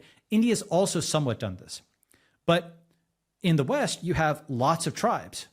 Okay. Increasingly, the tribes don't necessarily match the lands. You have at a minimum blue and red within each country. And now let's talk about gray. Now, the thing is, in general, red loses to blue overall, right? Curtis has written about this. Okay. But in general, gray beats blue. Because now there's ways, and one way of thinking about the last 10, 15 years. Okay. Once you take the tribal lens, okay, it actually integrates both domestic and foreign politics, because blue is at war with tech, Trump, Russia, and China. Okay, so it's at war with blue's at war with red, it's at war with gray, it's at war with Russian whites, and like someone would say it's a new yellow peril. Okay, like basically it's like a yellow peril or 2.0. So if you must have a color for China, like Strom Thurmond would pick that. Okay, so blue is basically at war with all the other tribes of the world. It's also, to a lesser extent, it's at war with Hungary and Israel and Brazil under Bolsonaro, and actually even under Lula, and Saudi, and even France it's mad at because of Macron. And basically blue is fighting a multi-front war against all the other major tribes of the world, like fighting Russia, China, tech, and Trump at the same time, right? Now, until 2021, 2022, maybe mid 2022, Richard Hanania wrote this post, which was basically like, I think of it as sort of, I have no beef with Richard or whatever. I mean, like I agree with some of the stuff, disagree. But Richard's not canceled in this podcast. I don't endorse everything he says, but I think he's interesting. But he had a post that to me was sort of like buying the top or selling the bottom, whatever it is, where he's like, blue will always win. That's how I translated it. Okay. Because he's like sort of buying at peak blue. And I equate that to at the peak of Nazi Germany or at the peak of the Japanese Empire, right? Have you seen the map where like Nazi Germany was at its peak in like 1941? Japan was at its peak there. That was just before everybody that they had fought bandwagoned against them and just pounded them from a bunch of different directions. Okay. And now blue is, it's lost ground to gray, most importantly, losing Twitter to Elon. Okay. It is losing ground to gray, and you can argue crypto is part of gray and so on, or its own tribe, and I'll come to that. But it's losing, it's fighting, but it's starting to lose cases against gray, even though it's winning some, losing some. It's certainly losing ground to red culturally, at least in the sense of, guess what? In 2023, I can say a man and a woman are different. You know when else I could say that? I could say that in like 2001, when Men Are From Mars and Women Are From Venus was like a bestseller on like the New York Times bestseller list for like decades or like years, and nobody cared about it. And Jimmy Kimmel was on the Man Show, and like the difference between XX and XY was not like a controversial topic. It was like a matter of scientific fact, and the relatively rare aneuploidies and other kinds of things were acknowledged as medical cases to be dealt with, as opposed to like a partitioning issue. So blue has lost ground to red, where people can actually say XX and XY are different. And, the only way that blue could stop that from happening was if they had control of speech, and they lost that to gray, right? They're losing, I think, if you look at some of the Ukraine coverage, it doesn't look like blue is winning versus Russia. Whether there's an escalation, war is unpredictable. We don't know what happens, but it doesn't look like the Ukraine counteroffensive is winning. There's people in foreign affairs and other places calling for suing for peace. So it seems like it's losing there. And then on the China thing, yes, right now, like at least at the time of this recording, there's a lot of negative economic news about China. But there's a good post by this guy at Gavical, okay, which is like, why are people seemingly, there's a bunch of numbers essentially that look like they're in the opposite direction on China, where here, I'll just show you this post. Worth reading. Essentially, he's like, why is it that people seem to be moving money into China, and Chinese bank stocks are doing better than U.S. bank stocks if all this stuff is blowing up? And maybe it's actually blowing up and everything is going down, and that's possible because with the millionaire migration map, that is what happened. But where Russia and China also lost people, right? But here is the article, just worth reading, just for a different view. And also Luke Roman is good on this, right? Making sense of the China meltdown story, right? And, basically Chinese bank shares do not seem to be dropping. That's one thing he says. U.S. bank performance has lagged China and Europe. Again, just looking at the numbers here, right? Where are the SIC banks today? It looks like the S&P composite regional banks over here. Commodity prices aren't going. Basically, now China is obviously doing certain policies where they're stimulating, right? But it's not the same level as what the U.S. has done. In fact, they're saying Western experts are saying that China should print more, and they're not, right? So this is basically, long-dated treasuries made negative returns. And he's like, what kind of financial crisis sees the banks of the country in crisis outperform U.S. treasuries by over 20%? It'd be wholly unprecedented. Now, the other thing that's been happening recently with China is they have just risen to pass or close to pass Germany and Japan on cars. Yeah, there was also a Wall Street Journal article talking about this, that basically China's electric cars are going to be flooding the market globally. And the Europeans, in their infinite wisdom around energy policy, have been slow on the uptake on making electric cars, right? So Correct. Now they're getting their ass kicked by Tesla in China. That's right. And exactly. So gray is capable of competing, but I can share this graph, but essentially the question of whether blue is winning versus China or not, I don't think it is. I think China it kind of reminds me of 2016 when all the news about Trump was negative and Hillary had a 98% chance to win. Then you flip over the cards and Trump wins, right? Like if I look at the physical plant, China's getting, all these BRICS deals are getting natural resource access. They're shipping tons of cars. Do you see that quote from the U.S. Navy Secretary where he said China, one of their shipyards has more capacity than all of the U.S. Navy shipyards combined? Do you see that one, right? And then there's an article in The Drive that said, again, U.S. Navy slide, China has 200x U.S. Navy shipbuilding capacity, right?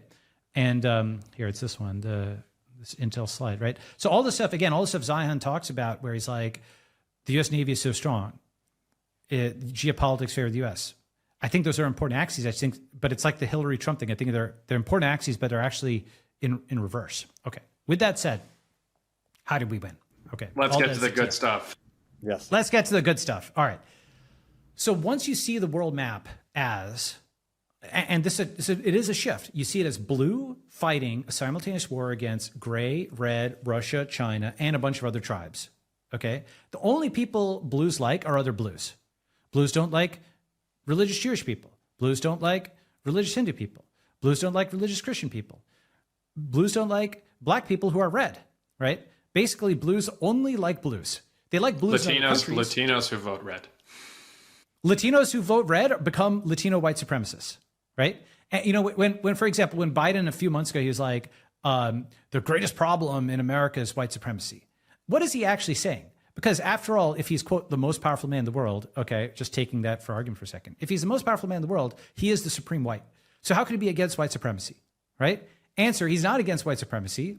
He's against red supremacy, and he's for blue supremacy, right? He still wants American exceptionalism. One man's exceptionalism is another man's supremacy, right? Total dominance of the world is supremacy by another name, right? Exceptionalism, supremacy, maximalism, they're all synonyms in a sense. Dominance, right? For the same thing, but just different connotations, okay? At home, Biden will say, oh my God, we need to check white privilege and, we need to end systemic racism. And abroad, his number one foreign policy is stopping a non-white country from exceeding the US. If he wants to check white privilege, why doesn't he just let China rise, right? So it has absolutely nothing to do with the words. It's about the tribes. Blue wants to be dominant. So it'll call reds whites, okay? And it will call the Chinese all kinds of names when it's fighting with the Chinese. But blue is against Republicans, Russians, tech, and China, okay? Now, those four groups also fight amongst themselves, right? Republicans don't like China. Republicans are torn on Russia. Some Republicans are torn on tech. Tech, doesn't like China, et cetera, okay? So you actually have, just like you have the diplomatic relations of the world, you can make a table of US, Russia, China, Israel, US, Russia, India, like this. You can make a table like that of all the diplomatic relations. You can do the same for the tribes of the world. What are the diplomatic relations of blue with red, gray, Russia, China, Israel? What are the diplomatic relations of red with them? What are the diplomatic relations of gray with them? And once you start asking these questions, you get to really interesting things. For example, gray's relationship with China is actually much better than red or blues. Elon is actually in China, and I know that's supposed to be unfashionable talking about that, but he's selling a lot of units there, right? Jensen Huang of NVIDIA is trying to say, hey guys, if you cut off the Chinese market, it's going to be bad for us, and it's also going to be bad for the US long term because just incentivizing it to go full stack. That's what Huawei's done. They've built their own full stack thing. So once you start seeing it as diplomatic relations like this, you also start seeing it as a sense of self, okay? Basically, gray is a cloud power, and gray gets its power from the internet. Gray is not really American any more than Americans were English.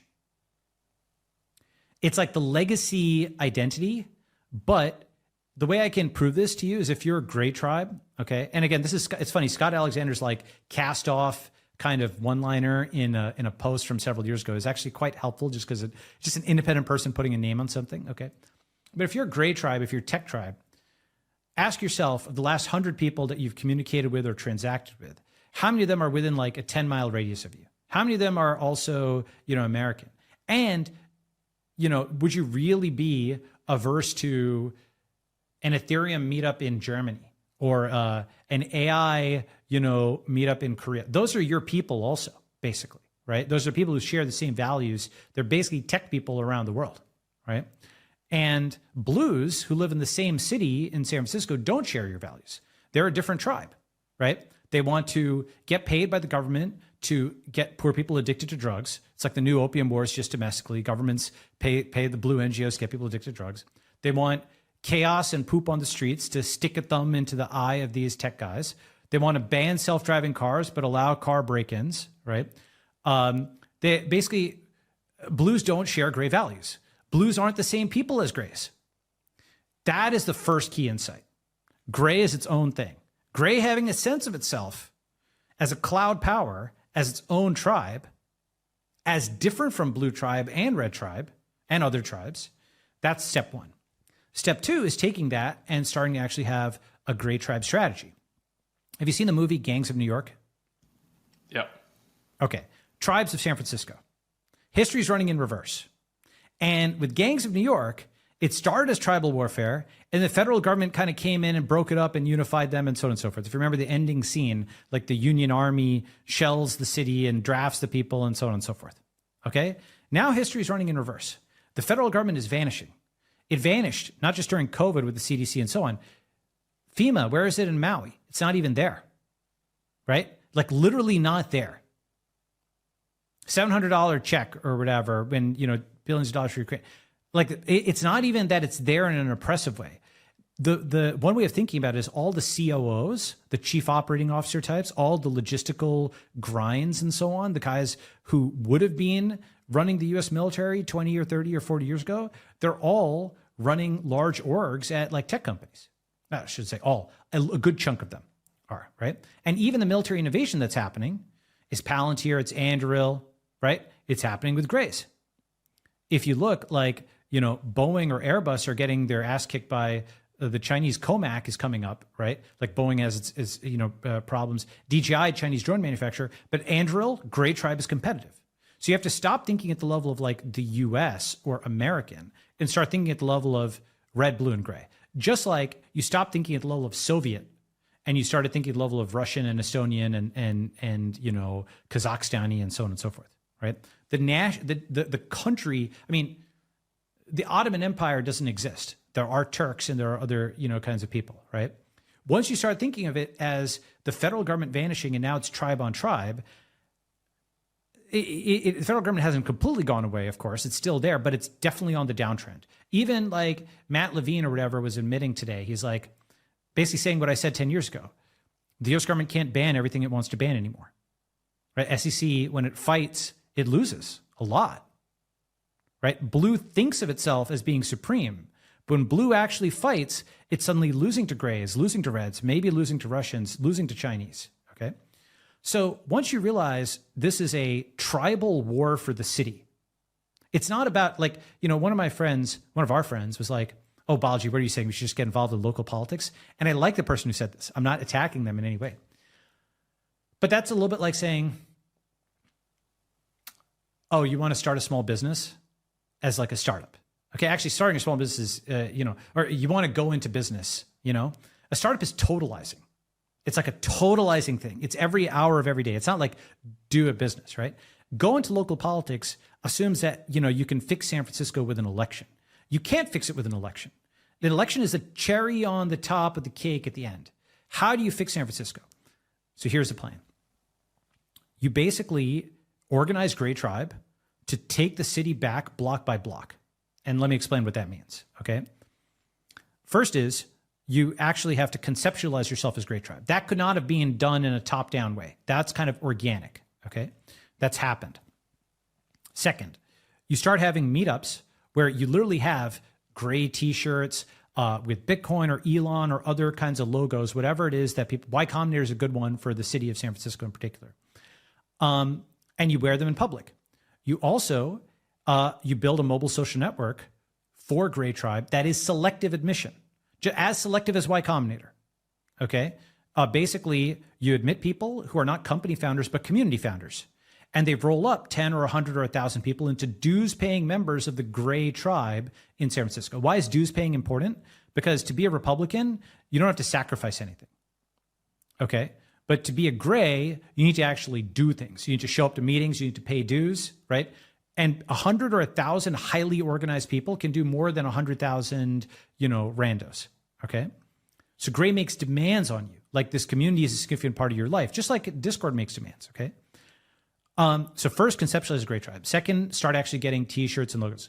Third, start organizing Discord subcommunities. And San Francisco is like an 800,000 person city. So you can have lots of individual community leaders. If you, again, go back and watch Gangs of New York, it wasn't just the Irish gang. There were lots of sub-gangs that together, it's like, the Dead Rabbits is like the main gang, and they've got like a bunch of sub-gangs. That's actually like a known community structure where you allow for sub-tribal leaders that kind of go, into like an overall clan, right? And we actually can map that to today's modern model where you have dues paying people in Discord or Substack. And like Michelle Tandler would have her group, for example, right? Solana would have his group. All of these people are essentially tribal leaders in waiting in SF that can hold physical meetups of their SF followers and have them all clad in gray shirts. Maybe they're all gray shirts and Solana has those with the Pirate Wires logo.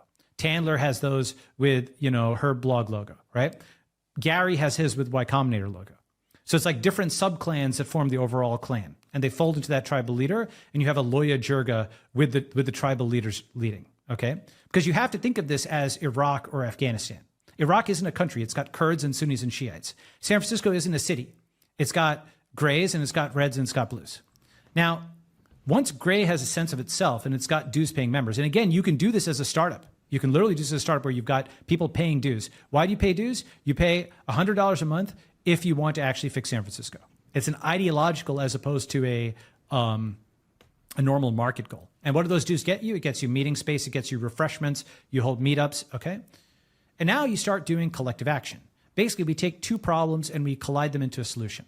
So what's happening in San Francisco? Hundreds of businesses are leaving the city. This guy walked around the city, Thomas Hawk. He said he saw 215 for lease signs in like an hour. Okay, there's like 20% of the tax base has left the city. And there's a commercial real estate crash that's coming.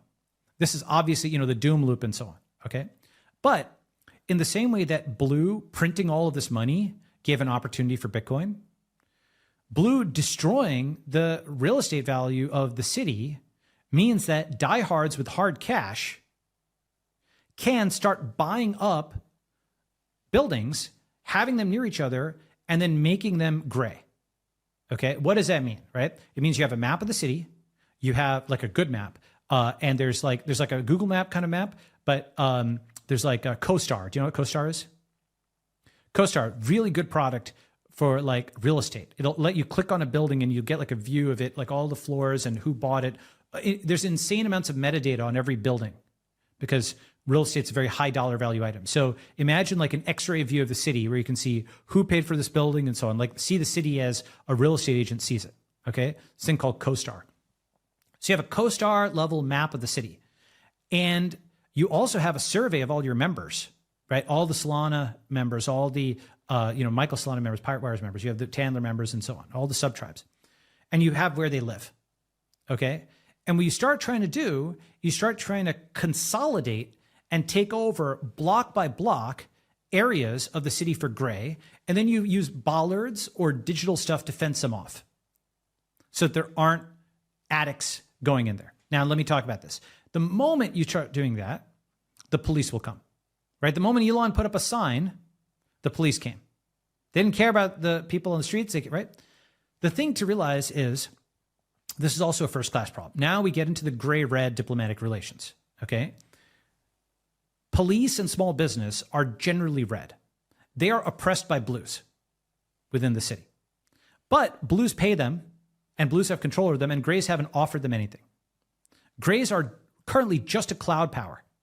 And to such an extent, Antonius remarked on how historically exceptional this is. Someone like Patrick Collison, okay, who is, a genius and billionaire and, has developed all this amazing stuff. Millions of people around the world know who he is and, and know Stripe and so on. Maybe not millions know who he is, but they know Stripe, okay? He was driven out of San Francisco. Stripe was driven out of San Francisco by this Prop C tax a few years ago, which was negative sum for both parties because Stripe wanted to be in San Francisco. San Francisco lost all the future growth. And so he's very powerful in the cloud, but had absolutely no power on the land whatsoever. That has been the failing of our sector. I understand why, but basically we have been able to build everything in the cloud. We can build $1 billion business in the cloud, but we need 1 billion permits to build something on the land. Okay, we have not figured out how to project power from the cloud down to the land. But once we conceptualize ourselves as a cloud power, it's sort of like Britain was a naval power, and everything they did was Navy first. Germany was a land power. Everything they did was land first. Israel didn't have either of those, so it had to actually, it's like Mossad and so on and so forth. It had to be more stealth, okay? You have to know your strengths and know your weaknesses. So our strength is the cloud, our weakness so far is the land. But how do we project power onto the land? Well, we can do meetups. We have social networks, right? And so once we start doing those meetups, first we do meetups of gray tribe members, and then we do gray-red dual meetups. Policemen's Benevolent Union, okay? All of the police who are gray sympathetic in the city should come to, and you have to go and look at the legalities of this and so on and so forth, because blue will be trying to attack this with lawfare the entire time, okay? So you get a good lawyer and you figure out what you can legally do for the police in the city. Can you throw them a monthly or even weekly lunch with gray and red meeting together? Can you get all of their sons and daughters hired at tech companies as security, as well as they themselves after they leave? Can you donate to the PBU, Policemen's Benevolent Union, and say, while blue is saying, fuck the police, gray is saying, fund the police, and they've got the policeman's PBU badge on their shirt, along with their other tribal insignia, right, of Y Combinator, all right, or of Pirate Wires. And when you say fund the police, and you're actually now giving something to the police, you're starting to outcompete, because what is exactly happening in SF? It's not about elections or laws. The police are oppressed, red oppressed by blue, and is tasked with handing out tickets and like doing stuff they don't want to do. They want, the guys who join the police want to fight crime. They don't want to have addicts attacking helpless women and breaking windows while they go and, ticket some Uber driver, right? His window gets smashed. Yeah, exactly. That's right. Like your working class Uber driver, his window is smashed in San Francisco, nothing happens, but he's 1 minute over on the sidewalk, $200 ticket, right? This is both the anarchy and the tyranny. There are some police, I'm sure, who are like corrupt and just have gone full blue. They're like the Soviets, like the bad guys. Okay. But there's a lot that actually do want to enforce the law. They just don't have any air cover to do it. Once you've got these gray-red meetups, you suddenly have a spinal column where there's tons of information on exactly how the city is dysfunctional, and you can write all these stories on that. Because guess what? We've got media channels. We've got podcasts. right? The thing about this, by the way, is like, it's going to require a lot of power to win this. Think about the Spanish Civil War. Okay, the Spanish Civil War, it was between two tribes in Spain, but it had lots of support. Stalin was funding one side, Hitler was funding the other, right? Think about the Chinese Civil War, right? The Americans are funding one side, the Soviets are funding the other. San Francisco is the battleground between blue and gray, where national blues are fighting on one side and international grays are fighting on the other side. And when I say international blues, by the way, basically in the mid-2010s, do you remember Greg Gottman and Peter Shee? Those were grays who talked about the homeless problem in San Francisco. Even the homeless problem, by the way, it's not the homeless problem, it's the attic problem. Because basically, homelessness has nothing to do with it. It's like that's a separate problem, the housing crisis that blues also caused. Blues are paid by the San Francisco government to get vulnerable people addicted to drugs. Those people aren't in control of themselves, so they aren't in control of the city, right? Going in, poking, like when a dog that's being kicked, when a person that's being beaten and abused is set upon you, then it's natural to be like, oh, I don't like that guy. But really, you don't like the blues. Okay, these people weren't addicted to drugs before. I mean, blues are the ones running billboards saying you should snort crack rather than inject it. Do you know what I'm talking about? Like the harm reduction stuff. People won't even believe these billboards unless they've actually seen them. But it's like, hold on, do you know what I'm talking about? Yeah. It's like this, no overdose, this insane stuff. Okay. That's pretty crazy. Balaji, by the way, so there is actually something new stuff, in California. Right? It's called it's the California Highway Patrol, so the equivalent of the state police. I think it's called the CHP, California Highway Patrol 1199 Foundation. And it's kind of like a known thing in California that if you donate to the 1199 Foundation, which is a nonprofit that is not associated, but it's for scholarships for people who are, fall in the line of duty for the CHP. It basically is a support system for people associated with, police, state police families. You get a bumper sticker. You put your bumper sticker on your bumper on your car, and it basically, you don't get pulled over by CHP on the highways because you're basically a donor to a nonprofit that is loosely associated with it. Yes. That's legal. Right. So exactly. So the thing is, you have to figure out what's legal. I mean, look, you don't want to go full blue. Full blue is 10% for the big guy, right? Full blue is Hillary and her speaking. We can now all talk about this openly, right? Just totally public corruption by blues, right? The Pelosi tracker and so on. We're in, unfortunately, like a late stage empire kind of thing where blues will publicly loot the treasury. Schumer's, semiconductor thing, Hillary speeches, Biden's son, and all the money there. Like blues publicly, 100 million for Obama for his book and podcasts and Netflix series. Exactly, and they do it within the city as well. That's why the quote homeless budget has gone up into the right. Basically, what happens is, an addict smashes your window. In the next election, you vote to quote solve the homeless problem. That increases the budget for the homeless industrial complex. And then you get more addicts, right? It's literally this loop. And by the way, it's the same loop, by the way, as they did in Africa, they did in India. All of the, quote, foreign aid is really just a jobs program for white saviors, right? For basically blues who want meaning in their life and they want pets. They wanted pets in India. They hate India now that India is independent. Go ahead, Erik. No, I'm just laughing at the white savior job program. That's right. I mean, it's basically what it is. And the thing about this is, this gets to something very important.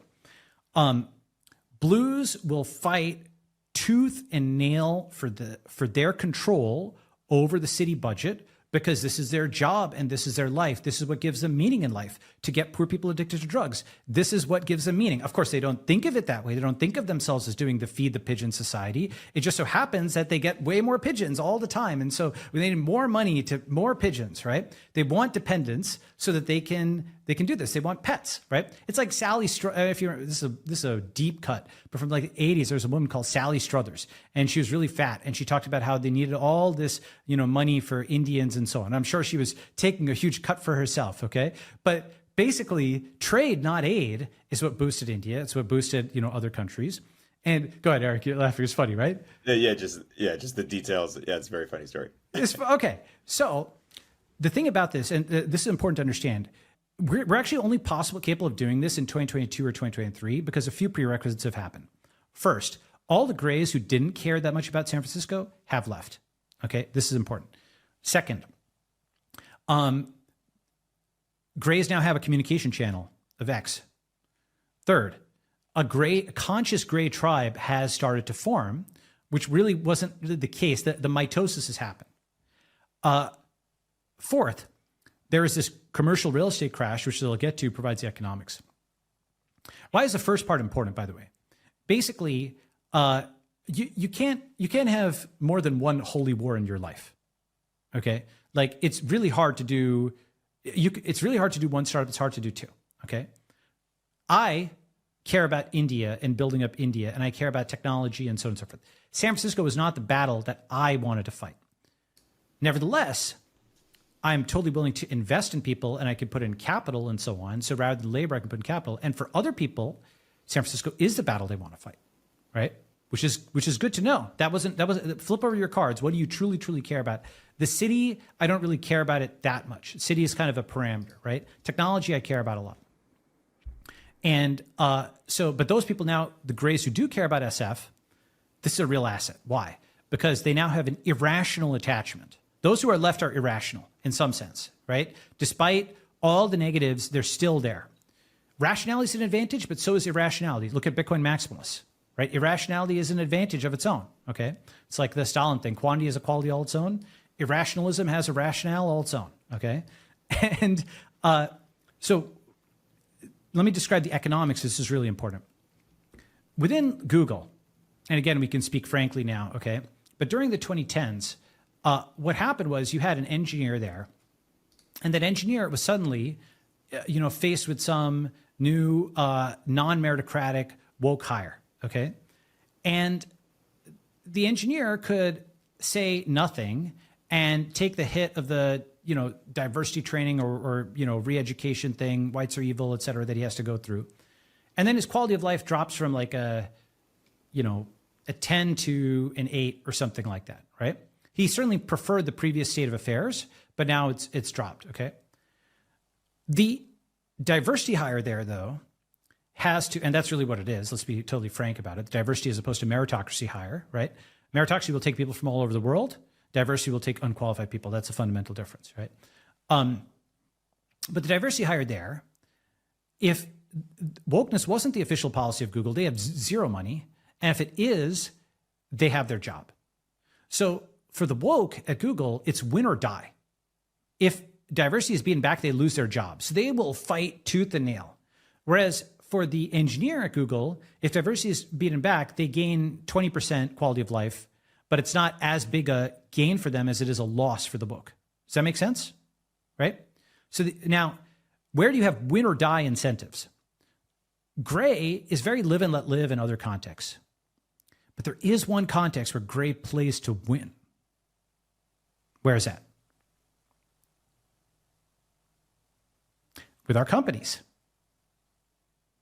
It's not live and let live. It's world domination, motherfucker, right? It's get to 100% market share and get the antitrust suit, okay? Please hit me with the antitrust suit. Let me get to from 0% market share and nobody knows us to everybody thinks we're too powerful, hit with the antitrust suit, right? The goal of every startup investor is to get that big that it becomes a public utility and so on. And then you've made enough of a dent in the world. Go ahead. Balaji, is the cover of Forbes or Fortune magazine now the FTC lawsuit? Like Lena Khan sending you a lawsuit is the new, I mean, that's why you just don't go to traditional media at all. The traditional media, blue media, is a spotter, laser spotter for the establishment, right? Like basically, just go direct. If you're doing blue media, you're funding blue media. Literally, you're giving them clicks, you're giving them followers, and so on. Just appear on. I hear a good podcast called MOZ. There's a few other alternatives for people nowadays, right? Okay. The thing is that basically this approach, the tribal lens, right, with Gray Tribe. Gray Tribe is win or die with its companies, because if the company goes to zero, your reputation goes to, it takes a hit, your money takes a hit, years of your life take a hit, and so if it wins, you've got huge upside. Conversely, the competition for a startup, like, I don't know, is a random employee at Johnson & Johnson or what's another company? I don't know. So IBM, are they as motivated as the tech disruptor? They're not, right? They have incumbency, but they don't have motivation. So how do you now? So that's at the level of the company.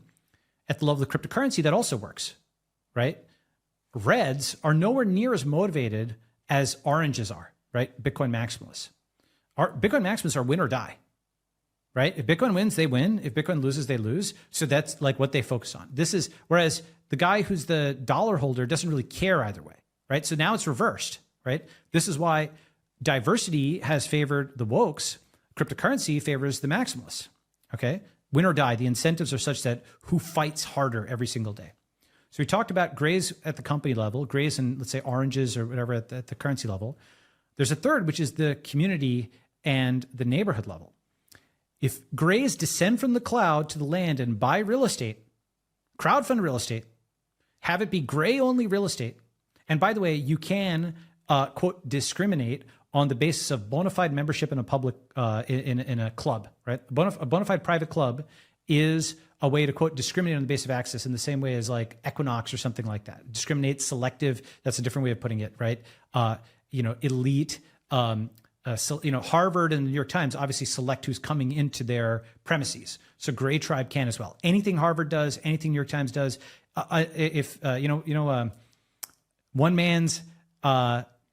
One man's gated community is another man's paywall.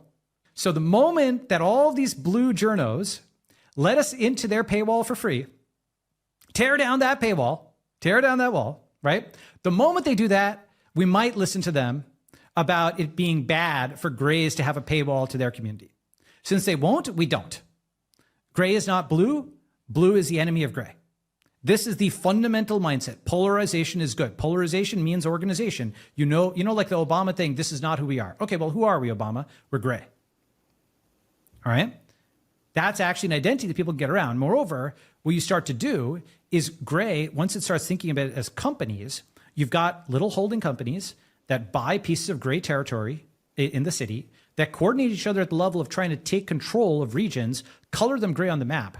And, Paul Graham, I think once said, like the good Y Combinator founders are those that are sending updates that are filled with numbers. And the bad ones don't send updates or they've got lots of words, okay? And a lot of people are fooling themselves into thinking San Francisco is making progress because you can see some words from Gavin Newsom or you see the recall of Chesa or so on and so forth. Once you have a San Francisco health dashboard, which is % of the city controlled by gray, that is actually something that you can put up publicly, and every individual gray subtribe, the Pirate Wires and the Tandlers and the Tans and the this and that, can all optimize for that. All the people in San Francisco who are also, the other thing is, there's like 10 tech companies that come out of this for tribal organization, right? Obviously, there's a mobile social network. There's a crowdfunding of real estate. There is the merchandise and so on and the badges and the stuff. That's actually kind of cool to wear those shirts and to be part of a group, right? So there's a lot of different things. It could be one company, it could be several. So there's a lot of things that go with our strength of setting up companies, building technology, and so on to organize. It's community organization in a certain sense, right? So you have the map. And by the way, gray doesn't need to like start in one corner and take the whole thing. You can have turf that's gray turf, okay? The big thing about this is if you've got gray turf and you've got enough gray police, you have gray control. Basically, what is the inverse of them taking down Elon's sign but not caring about a broken window? The inverse of that is gray being able to fence off territory where only gray approved people can enter. Now, by the way, you can do this in a building. Within a building, you can do this. Like you go to the old Twitter HQ and you can't even go up the elevator unless you've got, or sometimes you can't get into the building without a key card, right? Being able to fence off blocks is important if it's possible, right? At least start with fencing off buildings. You want gray controlled territory, okay? And, the reason you want gray controlled territory is there's no tents. There's no syringes, there's no addicts. Blues cannot send their addicts into that territory, all right? That is the key requirement to be able to start to get gray controlled territory. Now, the fight is what you're going to have. You're going to have a political fight, a legal fight, etc. But once you start buying those buildings, gray is now win or die. They need to win. See, actually, historically, guys who've held local real estate have been influential in local politics for that exact reason. They don't have exit. They must win local politics. So turning grays into landowners, going from the cloud down to land, it's sort of like Israel itself, right? They went from scholars and merchants to farmers and soldiers. They actually descended from the cloud onto the land and built a modern country. This is a workable strategy, okay? Now, going a little bit further, the other gray-red alliance, another important one, is with small businesses. Small businesses that are being persecuted by blue should get sanctuary in gray zones. Grays can take a stake in those businesses, relocate them to gray zones where, guess what? You can't steal. You can't shoplift. Okay? So because gray has tons of capital from abroad, that's the thing, is gray's a cloud power. Again, just like the Chinese Civil War was not just waged with like pieces of sticks and stones you could pick up in China, but had funding from America and funding from the Soviet Union. The Soviet Union, namely blue, is funding the blues of San Francisco. And the global technology cloud can fund the grays of San Francisco and go and relocate shop owners, right? I mean, these small businesses aren't actually that expensive in the grand scheme of things. Ice cream shops and stuff like that. And, you know, there's a joke that was funny. It's like from a few years ago about The Purge. Did you see that? Yeah, the movie. Yeah, well, it was the Purge movie, but it's basically, you know, it's like a joke about Berkeley and The Purge. It's like, gosh, it's like, you know, the Purge is declared, all crime is legal for 24 hours. I immediately build a 4-story duplex in Berkeley. Okay? Take that literally. Get enough control, influence, alignment with gray sympathetic police forces that just like they don't they don't care about broken windows in the rest of the city. There's non-enforcement there. They don't care about building windows in your part of the city. Non-enforcement. The same kind of non-enforcement can be applied in reverse. Do you understand what I'm saying? Like, destruction is legal in blue controlled areas. Building is legal in gray controlled areas. So destruction is legal in blue, construction is legal in gray controlled areas. That's a level of energy. Once you do this, by the way, once you align it on this axis, you'll be amazed at how much resistance there is. But conflict is attention and attention is power, right? So like, this is the axis to fight on, okay? Smash all the windows you want in blue zones, construct things in gray zones, okay? And you start exfiltrating small businesses, policemen, grays themselves into gray control zones. Now, the thing about this is you also need the other piece that we've got now. Again, all the pieces, the prerequisites for this. Why now? 2023.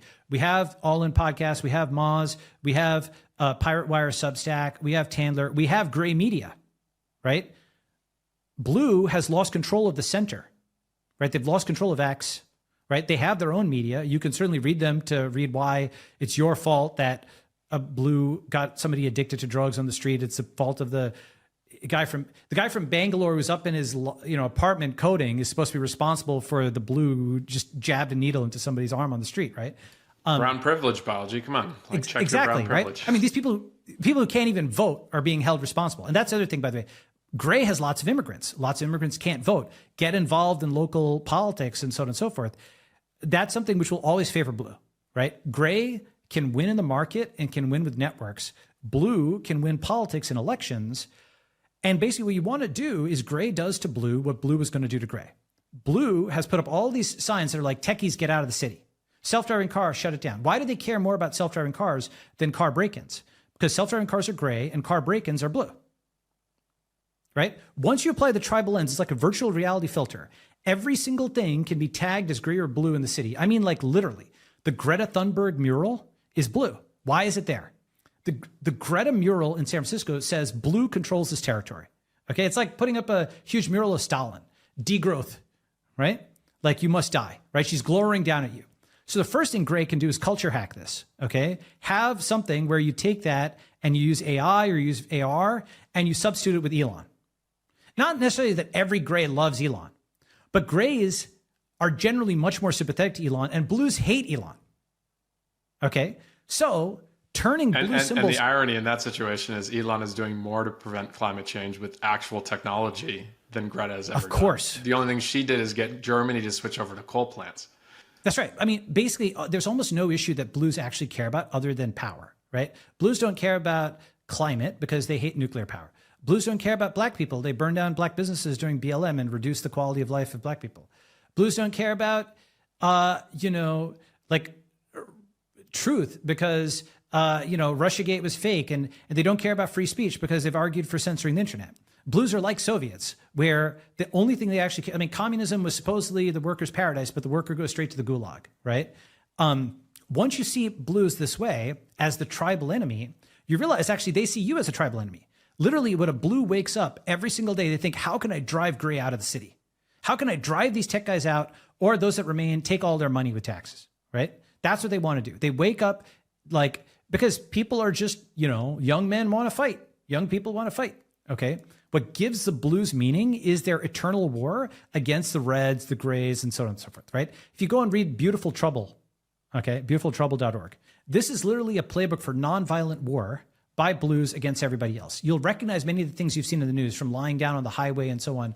Just like, like Elon Gill wrote the High Growth Handbook. Yep. You can think of Beautiful Trouble as the Degrowth Handbook. Oh, shucks, I've got to go to my thing. We could also have a part 2 if you got to go. Yes, let's just do it to be Perfect. continued and continue there, because I'll talk about it later. Perfect. It's new stuff. Good stuff, guys.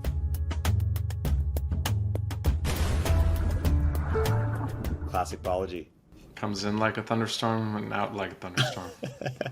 That's what getting a call with him is like. He unloads for an hour on some pretty interesting stuff, and then he's like, "Oh wait, Okay, gotta good go." talk. I gotta go. I think there's a lot of, to your point, generative. And I think it's directionally right in the sense that we've talked about on this podcast, where the idea of building a machine, and there's a pejorative and negative connotation with that, right? Like boss tweed, machine politics of the early 20th century in the big cities, but they got stuff done.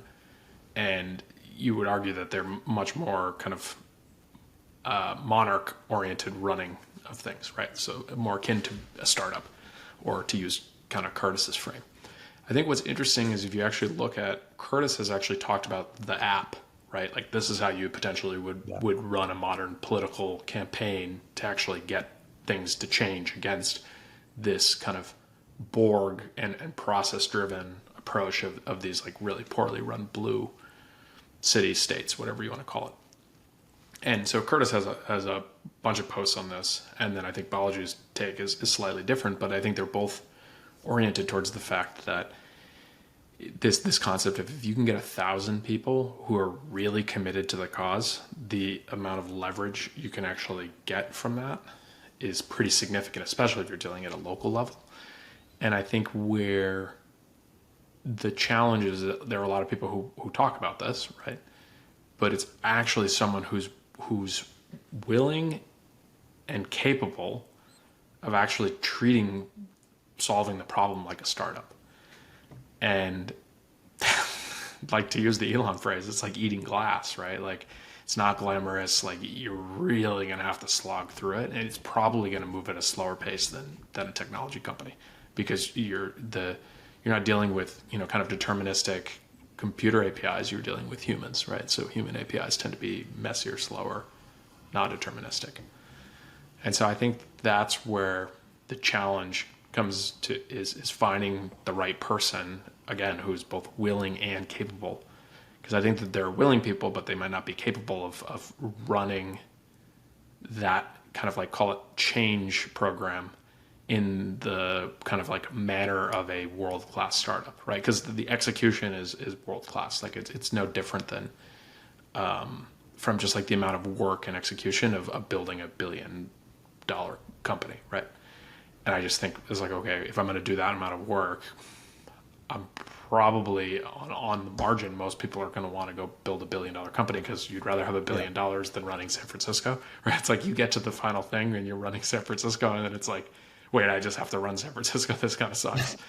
And so I think that what's challenging, and then it's like, okay, well, maybe someone who's already rich, but the reality is like, when you're that rich, like, why would you want to go and do this like, Herculean task?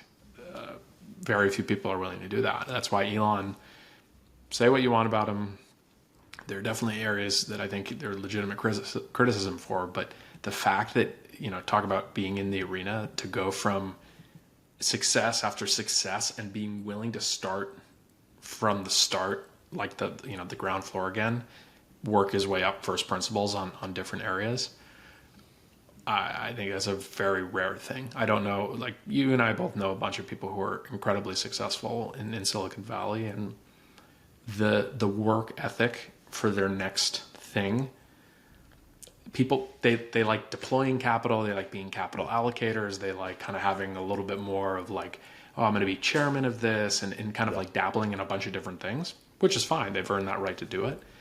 But they're very rare for the ultra successful on a first run, especially early, to be willing to sleep on a factory floor like he did at Tesla. And I'm sure there's a little bit of embellishment there, or the 20-year vision on SpaceX.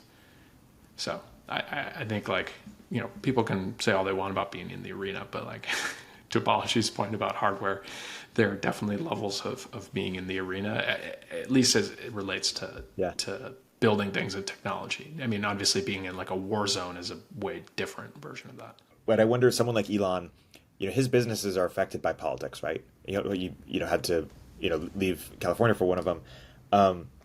Why isn't he putting more money into getting politicians elected that would help his causes? Or I just mean that as an example.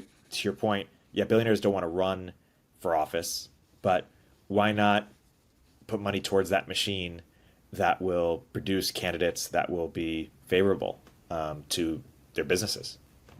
I guess that's what lobbying is. Yeah, I mean, I can't speak for Elon, but my intuition would say, who are you going to give the money to? Who are you going to trust with the money? Because the average person that's trying to convince you that, hey, you give me the money and I'll give it to the right people, probably doesn't align necessarily with how, like, if you're in the role of allocating political money, you're probably not as successful as Elon in having built things. Yeah. And so someone who's so first principles driven is going to look at that and go, why am I giving it to you? Like, what have you done to earn any of that stuff, right? It's his classic thing where he doesn't want to deal with people who aren't engineers. It's like, give me the person that can build the system. I can level with that person. Yeah. And so I think that's the challenge. Yeah. Well, let's wrap. That was fascinating part one, and we'll do another one with Balaji at some point. I think his tribal lens is really interesting. It's not a perfect mapping, but it's a new way of thinking about things. And yeah, of course, the machine stuff is interesting. Later.